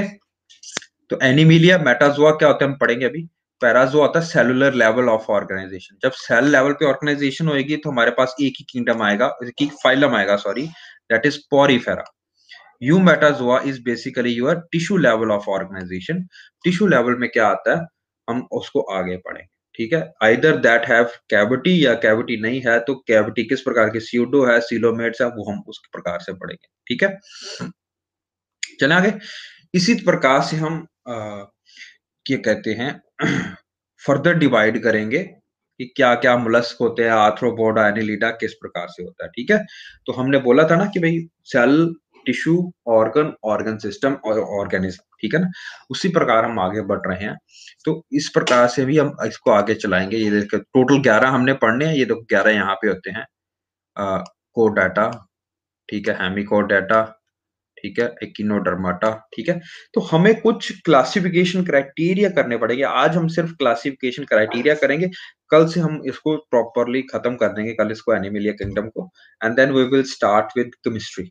Okay, I am keeping it here. Genetics अभी हम रहने देते हैं, क्योंकि जेनेटिक्स ही एक हमारा एक चैप्टर रहता है। बाकी हमारा जो कम आता है इसमें comparatively, it will not be that much in your paper. ठीक है। इजी है, बट उसमें मैं अच्छे से काम करवाना चाहता हूँ। जैसे हमने स्पेस एज करी थी ना, स्पेस वाला टेक्नोलॉजी, उसी प्रकार इसका 1 2 4 5 लेक्चरों में मैं करवाना चाहता हूँ इसको आराम से खत्म, क्योंकि ये बहुत आजकल इमर्जिंग टॉपिक है। यहाँ से बहुत क्वेश्चन, 3 4 क्वेश्चन पूछे गए हैं पेपर में। तो हर एक टेक्नोलॉजी पहले मैं आपको जेनेटिक्स का बेस बनाऊंगा। ठीक है। वी विल स्टार्ट विद क्या कहते हैं, मियोसिस, माइटोसिस किस प्रकार से होता है, जितना आपको समझ लगे उस हिसाब से मेरे को करवाना पड़ेगा। ठीक है। Then we will do about something about genetics. ठीक है ना, जो हम ऑलरेडी पढ़ के आए। न्यूक्लियोसाइड्स, आपको डीएनए का स्ट्रक्चर तो ऑलरेडी मैंने करवा रखा है, तो ज्यादा टाइम नहीं लगेगा। तो फिर हम इसकी टेक्नोलॉजीज के ऊपर जाएंगे, बायोटेक्नोलॉजी के ऊपर जाएंगे। What are CRISPR technology, what is gene editing, what is gene transcription translation, ये सारा प्रोसेस। बस इसमें मैसेंजर आरएनए हम करवाया था मैंने आपको, है ना? ट्रांसफर आरएनए, मैसेंजर आरएनए क्या होता है, how we use these things. ठीक है ना? तो ये हम आगे भी जाके करवाएंगे, आपको भी जाके जाके करवाऊंगा मैं। तो ये हम आराम से पढ़ने वाली चीज है, ये इसको जल्दबाजी नहीं करनी है। ठीक है। यहाँ पे आपका काम खत्म करना है। तो let's start with first what is detail classification of the kingdom animalia. ठीक है, तो animals are those organism which are eukaryotic, number 1, they are multicellular, number 2, and they are heterotropic in their mode of nutrition. Animals कभी आप classify कर पाते हो जब eukaryotic भी हो, मल्टी सेलुलर भी हो और हेट्रोट्रॉपिक भी हो। इसीलिए हमने प्रोटोजोआ को वहां पे रखा हुआ है। ठीक है, यूनिसेलुलर किंगडम। वहां पे अगर मल्टी सेलुलर ऑर्गेनाइजेशन होती है उसकी, तो we would have kept it in here. But क्योंकि उसमें मल्टी सेलुलर ऑर्गेनाइजेशन नहीं, सिंगल सेल्ड ऑर्गेनाइजेशन है, यूनिसेलुलर ऑर्गेनाइजेशन है, और यूकैरियोटिक भी है वो, और हेट्रोटॉपिक मोड ऑफ न्यूट्रिशन भी है, इसीलिए हमने उसको यहाँ पे नहीं रखा है। उसको हमने यूनिसेलुलर एनिमल्स में रखा है। ठीक है, that is protista kingdom. Okay, तो animal cells do not have cell wall. ठीक है, ये करैक्टरिस्टिक फीचर होता है। और दूसरी बात है, they are mobile, mostly they are mobile. ठीक है, मोबाइल मतलब चलने फिरने वाले प्रजातियां होती हैं। ठीक है, multi cellular organs are called metazoa. तो मेटाजोआ को हम एक क्लासिफाई करते हैं, metazoa are multi cellular organisms. ठीक है ना, तो मेटाजोआ को हम फिर क्लासिफाई करते हैं पैराजोआ एंड यूमेटाजोआ। पैराजोआ में क्या आता है, the animal body is formed of loosely aggregated cells, ये हम पढ़ेंगे। तो सेल्स ही ऑर्गेनाइजेशन होती है, बस और कुछ नहीं होता। पर मल्टी सेलुलर होते हैं, एक सेल की ऑर्गेनाइजेशन नहीं होती, बहुत सारे सेल्स आगे इकट्ठे मिलते हैं। इसमें कुछ भी टिश्यू नहीं होता, कोई भी डिफरेंशिएटेड टिश्यू नहीं होता है, या प्योरली डिफरेंशिएटेड टिश्यू होता है, have no organs at all. तो टिश्यू बहुत कम होता है या नहीं होता है, या लूजली ऑर्गेनाइज होता है, और ऑर्गन सिस्टम तो होता ही नहीं है। तो इसमें सारे के सारे स्पंज आ जाएंगे आपके। ठीक है, however in eumetozoa क्या होता है, cell are properly arranged into tissue and organs. तो डिजेस्टिव ट्रैक्ट भी होता है, but it can be with और विदाउट एनस। ठीक है ना, तो हमने जैसे डाइजेस्टिव सिस्टम पढ़ा था, तब मैंने आपको कहा था हमारा माउथ भी है, फिर एलिमेंट्री कनाल है सारी की सारी, और लास्ट में आपका एक्सक्रीटरी ऑर्गन्स भी करवाए थे। हमारे स्पेशलाइजेशन होती है, रेस्पिरेटरी वक्रा होता है, सर्कुलेटरी वक्रा होता है, we have excretory organs and excretory system. पूरा सिस्टम मतलब पूरा, उसमें किडनीज भी आ जाएंगे, आपका एनएस भी आ जाएगा, आपका स्मॉल इंटेस्टाइन, लार्ज इंटेस्टाइन भी आ जाएगा। ठीक है ना, तो ये सारा कुछ एक डिफरेंशिएटेड चीजें होती हैं। तो वो सारा हम इसमें हो भी सकता है और नहीं भी हो सकता है। ठीक है ना, इट कैन बी विद और विदाउट एन एनस। तो ऊपर और नीचे दो हमारे पास एक माउथ होता है, एक एनस होता है, वो प्रॉपर ऑर्गेनाइजेशन होती भी है और नहीं भी होती है, दोनों चीजें होती हैं इसमें यूमेटाजोआ में। बट पैराजोआ में क्या होता है, डिफरेंशिएटिंग फीचर ये है, पैराजोआ में तो कुछ टिश्यू होता ही नहीं ना, टिश्यू बहुत लूजली ऑर्गेनाइज, ऑर्गन तो होते ही नहीं, और टिश्यू बहुत लूजली ऑर्गेनाइज्ड होता है, जैसे स्पंजेस आज हम करेंगे। ठीक है, अब आपको ये समझ लग रहा है थोड़ा सा, ये देखो एनिमल्स को डिवाइड किया, मेटाजोआ दैट इज ये आर यूनिसेल या मल्टी सेलुलर। मेटाजोआ जहां आ गया वहां पे मल्टी सेलुलर आ जाएगा अपने आप, यूकैरियोटिक आ जाएगा अपने आप, हेट्रोट्रोपिक अपने आप आ जाएगा। इसमें दो हिस्सों में डिवाइड किया जाता है depending on the level of organization. यहाँ पे क्या होता है, सेलुलर लेवल ऑफ ऑर्गेनाइजेशन होता है, टिश्यू पुअरली ऑर्गेनाइज्ड होता है, ऑर्गन नहीं होता है। इसमें टिश्यू भी होता है और ऑर्गन भी होता है और ऑर्गन सिस्टम भी होता है, तीनों चीजें होती हैं। ठीक है, प्रॉपर सिस्टम यूमेटाजोआ में हो सकता है तीनों ही। ये टिश्यू लेवल ऑफ ऑर्गेनाइजेशन है, ये सेलुलर लेवल ऑफ ऑर्गेनाइजेशन। इसमें सिर्फ एक किंगडम आज पढ़ेंगे, पोरीफेरा, स्पंजेस इसको बोला जाता है। यूमेटाजोआ को आगे हम डिवाइड करते हैं, ये देखो डिपेंडिंग अपॉन कि ये तीन चीजें उसमें होनी चाहिए, number of germ layer cells, ठीक है, प्रेजेंट इन दी एम्ब्रियो, ये क्या होती है ये आज हम डिस्कस करेंगे। सिमिट्री क्या है उसके, जैसे हमारी बाइलेटरल सिमिट्री होती है, तो हमारा जो लेफ्ट साइड है वो राइट साइड को मिरर करता है। अगर बीच में अगर आप रखते हो एक शीशा, तो जो आपका ये वाला हिस्सा वो ऑपोजिट हो जाता है, आप शीशे में देखते हो आपको ऑपोजिट दिखता है। तो you can divide your body into two bilateral. ठीक है ना, तो बाइलेटरल बात ये होती है, रेडियल बात होती है कि हर एंगल से अगर मैं काटूं एक चीज को, तो वो बराबर कट हो जाए। समझ रहे हो, हमारी बाइलेटरल सिमेट्री हमें सिर्फ दो एक हिस्सों में काटते, बीच में से काटेंगे तभी हम दो हिस्सों में कन्वर्ट करेंगे। अगर मैं यहां से काटता हूं किसी लेवल से, तो वो दो हिस्सों में कन्वर्ट नहीं होगा। ठीक है ना, समझ रहे हो, we have got bilateral symmetry but not radial symmetry. दो तरह की सिमेट्रीज पढ़ेंगे आज हम। Mode of origin of mouth, तो माउथ का ओरिजिन कैसे था, माउथ का ओरिजिन क्या ब्लास्ट ऑफ फोर्स से हुआ था, कहाँ से हुआ था, कितनी दूरी से हुआ था, वो भी हम मेजर करेंगे क्या होता है, जब मैं आपको कराऊंगा बताऊं। अब ये जो होते हैं, let me start by showing you some picture, ये हम बाद में करेंगे। तो हमने मोड ऑफ जो 11 चीजों को डिवाइड किया है ना, हमने लेवल ऑफ ऑर्गेनाइजेशन के बेसिस पे डिवाइड किया, यानी कि टिश्यू बेस है या सेलुलर बेस है। टिश्यू बेस है तो क्या होगा, यू मेटाजोआ, सेलुलर बेस है तो क्या होगा, पैरामेटाजोआ, ठीक है, पैराजोआ जिसको बोलते हैं। Body of symmetry, body of symmetry मतलब या तो आप बाइलेटरल सिमेट्री हो सकती है आपकी, या आपकी क्या सिमेट्री हो सकती है, रेडियल सिमेट्री हो सकती है। Let me show you this thing, what is radial symmetry, what is bilateral symmetry. ये दिख रहा है आपको, देखो, समझ गए। हाँ, तो ये तो एसिमेट्रिक हो गया ना, एसिमेट्रिक तो सिमेट्री में आता ही नहीं है, ठीक है ना। एसिमेट्रिक मतलब एक पासा कुछ और दूसरा पासा और, सिमेट्रिक मतलब जो इस पास से है वो इस पास से है, जैसे ह्यूमंस का बाइलेटरल सिमेट्रिक है, ठीक है ना। और एसिमेट्रिकल लेवल किस में आएगा, पॉरीफेरा में।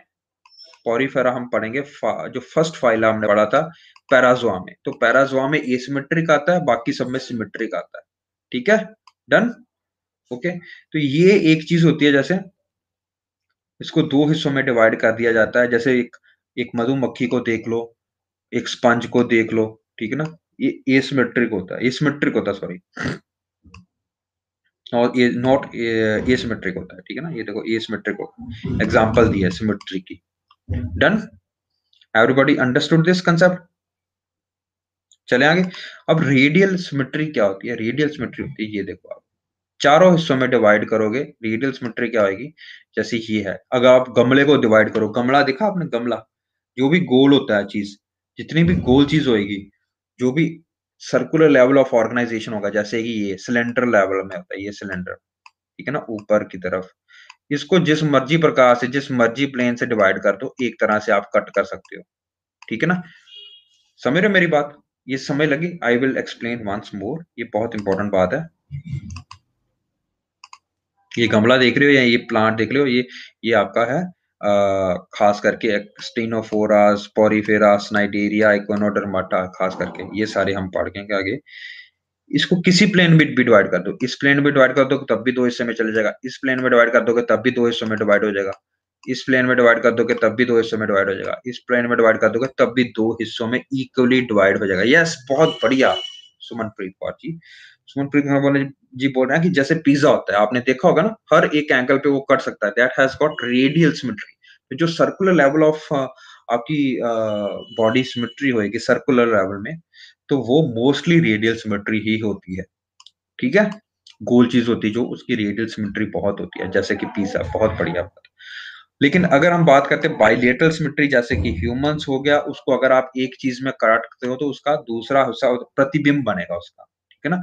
Right level left hand, right hand left hand, ठीक है ना, समझ रहे हो, ये इसका प्रतिबिंब है, मिरर ऑपोजिट है, ठीक है।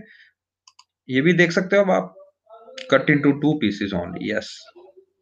तो ये जो एक क्रैब है, एक केकड़ा है, ये इसकी बाइलेटरल सिमेट्री है, इसकी रेडियल सिमेट्री नहीं है, याद रखो ये, ठीक है ना। It is a bilateral symmetrical.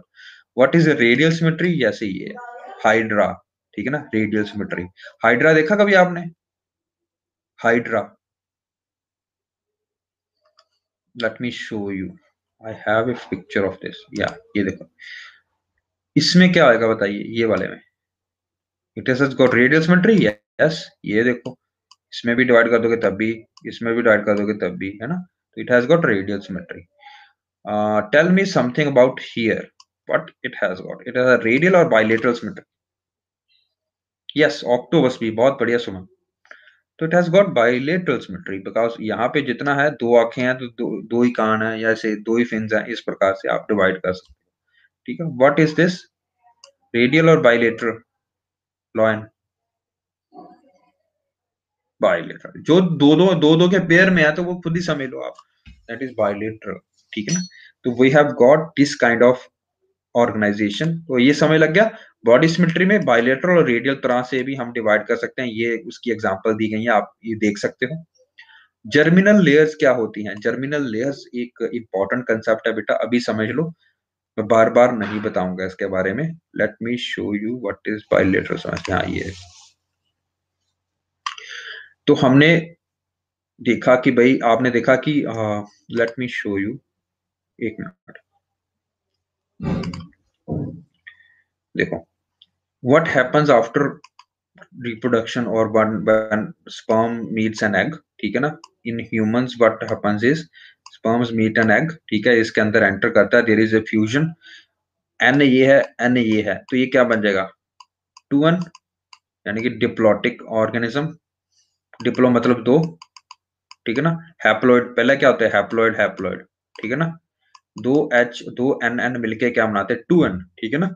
तो अब ये जब फ्यूज हो जाता है, जिसको आप फर्टिलाइजेशन बोलते हो इन मेडिकल टर्म्स, फर्टिलाइजेशन हो गया। अब ये जो एग है, ये एग नहीं रहा, अब ये बन गया embryo. Once there is a formation of an embryo that is 2n, अब ये डिवाइड करता है, ये है तो सेल ही एक तरह का, ठीक है ना? अब ये डिवाइड करता है, जब ये डिवाइड करता है तो आपके पास इस तरह की ऑर्गेनाइजेशन बनती है। देखो, पहले ये बनेगा, अंदर खाली हो गया, ब्लास्टोसील बन गया। अभी पहले ये ही बनता है, ये बाहर वाले हिस्से बने, बाहर वाला सेल दिख रहा है आपको, बाहर वाले सेल बनते हैं, एम्ब्रियोनिक स्टेज। फिर उसके बाद ये अंदर वाली स्टेज भरनी स्टार्ट होती है, जो खाली जगह थी वो भरनी स्टार्ट होती है। फिर उसके अंदर फिर से खाली जो और डिफरेंशिएशन है इस प्रकार से स्टार्ट होती है, ब्लास्टोपोर बनता है, ठीक है ना? तो जब हम करते हैं कि सेल बड़ा बनते कैसे ऑर्गेनिज्म बनता है, तो वो इसी प्रकार से बनता है। पहले कुछ नहीं होता, पहले सिंपल जैसे मैंने आपको बताया, ये ऑर्गेनाइजेशन होती है। सॉरी, ये वाली, ठीक है ना? 2n बन गया, यहाँ पे क्या आएगा? 2n में क्या आएगा? इसको अगर हम देखें तो क्या बन रहा है? यहाँ पे ये देखो, ये है एक बड़ा सा एम्ब्रियो, यहाँ पे सेल्स इकट्ठे हो जाएंगे, ठीक है? ये सेल्स हैं, समझ लग गई? ये सारे के सारे सेल्स हैं, ये सारे सारे सेल्स हैं। इसको स्टेम सेल्स भी बोलते हो, प्रोटोडर्म सेल्स भी बोलते हो, पुराने सेल्स हैं। अभी ऑर्गेनिज्म नहीं बना, सिर्फ ये बना। इसके बाद क्या होगा? ये जो खाली जगह है बीच में पड़ी है, इसमें और ये सेल्स और डिफरेंशिएट होंगे और डिवाइड होंगे, तो हमारे पास 2 लेयरें बन जाएंगी। एक इस प्रकार से लेयर और एक ये वाली लेयर, ठीक है ना? 2 लेयरें बनने स्टार्ट हो गई हैं। तो डिफरेंशिएशन, अब पहले सेल्स थे, मल्टी सेलुलर थे, अब मल्टी सेल से डिफरेंशिएट करना स्टार्ट कर रहे हैं, 2-2 जगह बन रही है, ठीक है ना? 2 लेयर्स बन रही हैं। 2 लेयर्स के बाद में ह्यूमन्स में एक थर्ड लेयर भी बनती है और उसके बाद यहाँ पे खाली जगह बचती है, ठीक है ना? इसी प्रकार इधर भी होगा और इधर भी होगा। ये समझ लग रहा है आपको? फर्स्ट लेयर जो बाहर वाली है, उसको बोला जाता है, हमेशा याद रखना, बाहर वाले को एक्टोडर्म, एंडो अंदर वाले को एंडोडर्म और बीच वाले को मेसोडर्म, ठीक है ना? डन? समझ लग रहा है? अभी मैं बताता हूँ। देखो, लेट मी शो यू। आज आपकी सारी स्लाइड्स यूज हो जाएंगी। Let me show you, let me show you, wait wait wait, circle, ठीक है, पहले यहाँ पे, ठीक है, हाँ, ठीक है। फिर अब हम करते हैं कलर चेंज। देखो, ये है एक्टोडर्म, बाहर वाली लेयर, ठीक है? इसके अब बाद आती है हमारे, sorry, shit, late me show in a different colour, ठीक है, हाँ, वेट वेट वेट,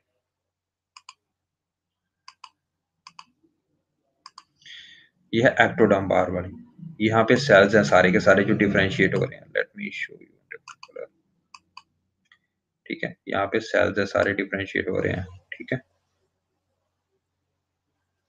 ठीक है। इसके बाद ये एक और लेयर बनाएगा, ठीक है ना? ये खाली जगह, ये खाली जगह को, ये खाली जगह है सपोज, इसको कवर करने के लिए एक और सेल बना रहा है, ठीक है ना? ये है एंडोडर्म, एक्टो, एक्टो मतलब बाहर, ये है एंडोडर्म जो खाली जगह को घेरे हुए है, ये वाली खाली जगह है जहां पे रेड रेड कर दिया ना मैं सारा, ये खाली जगह है, सोचो, ठीक है ना? Let me cover in another colour, ये नहीं तो कंफ्यूज करेगा आपको। Let me cover this in another colour, dark colour, sorry,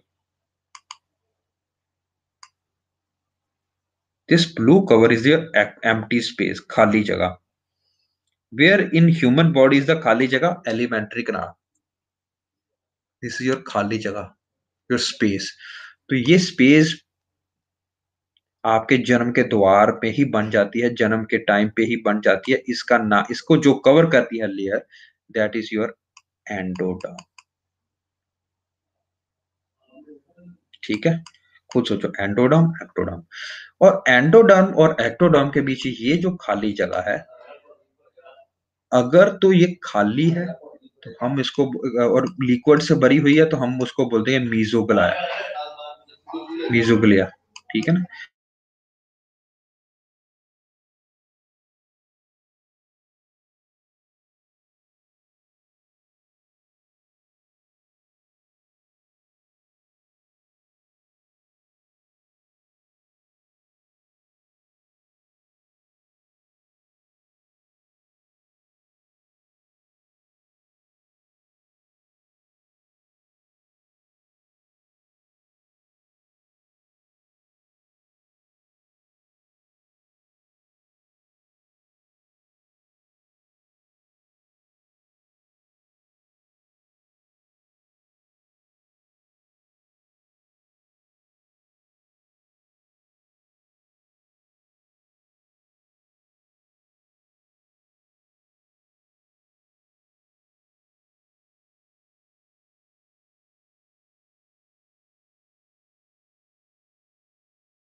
late me clear this out for you.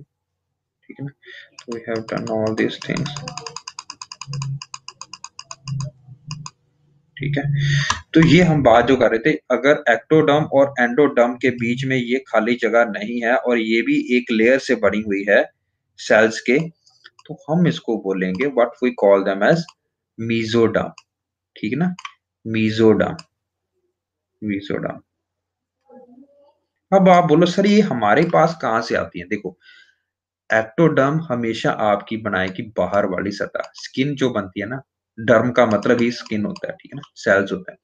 आपकी स्किन जो बना रही है that is derived from ectoderm. 3 लेयरें होंगी आपके पास. ठीक है ना. 1 मिनट बेटा, रुक जाओ, मेरे को जरूरी कॉल उठानी है. हेलो.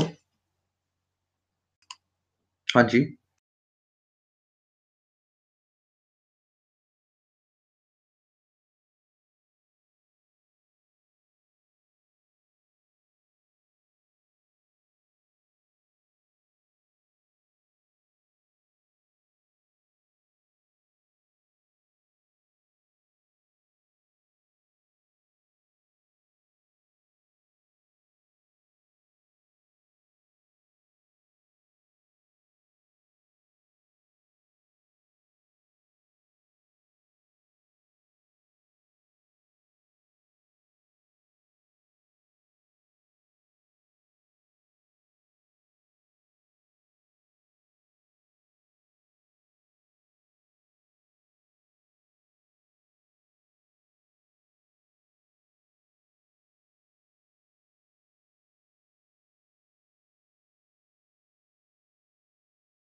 solve this out. ठीक है, we will continue with this animal and we will finish animal tomorrow. Okay, ठीक है, तो let's meet up tomorrow again and इसके बाद आपकी एक स्पेशल क्लास चलेगी केमिस्ट्री की, ठीक है ना? तो शायद मैं इस बार ले लूँ एक्स्ट्रा क्लास आपकी वेडनेसडे को भी, ठीक है ना? हो सका तो, ठीक है ना? तो केमिस्ट्री की एक एक्स्ट्रा क्लास ले लूँगा मैं। 2-3 लेक्चर्स में I will finish up your chemistry, okay? It's not more than कि जितना आपको चाहिए होगा उतना ही नीड टू नो बेसिस पे अगर उतना भी पढ़ लोगे, you have done sufficiently done for chemistry in your from your UPSC perspective and from the perspective of your other thing also, ठीक है, ठीक है, CAPF। तो लेट्स मीट अप टुमारो। आज थोड़ा सा इशू हो रहा है, तो let's meet up tomorrow. Okay, thank you बेटा, बाय बाय।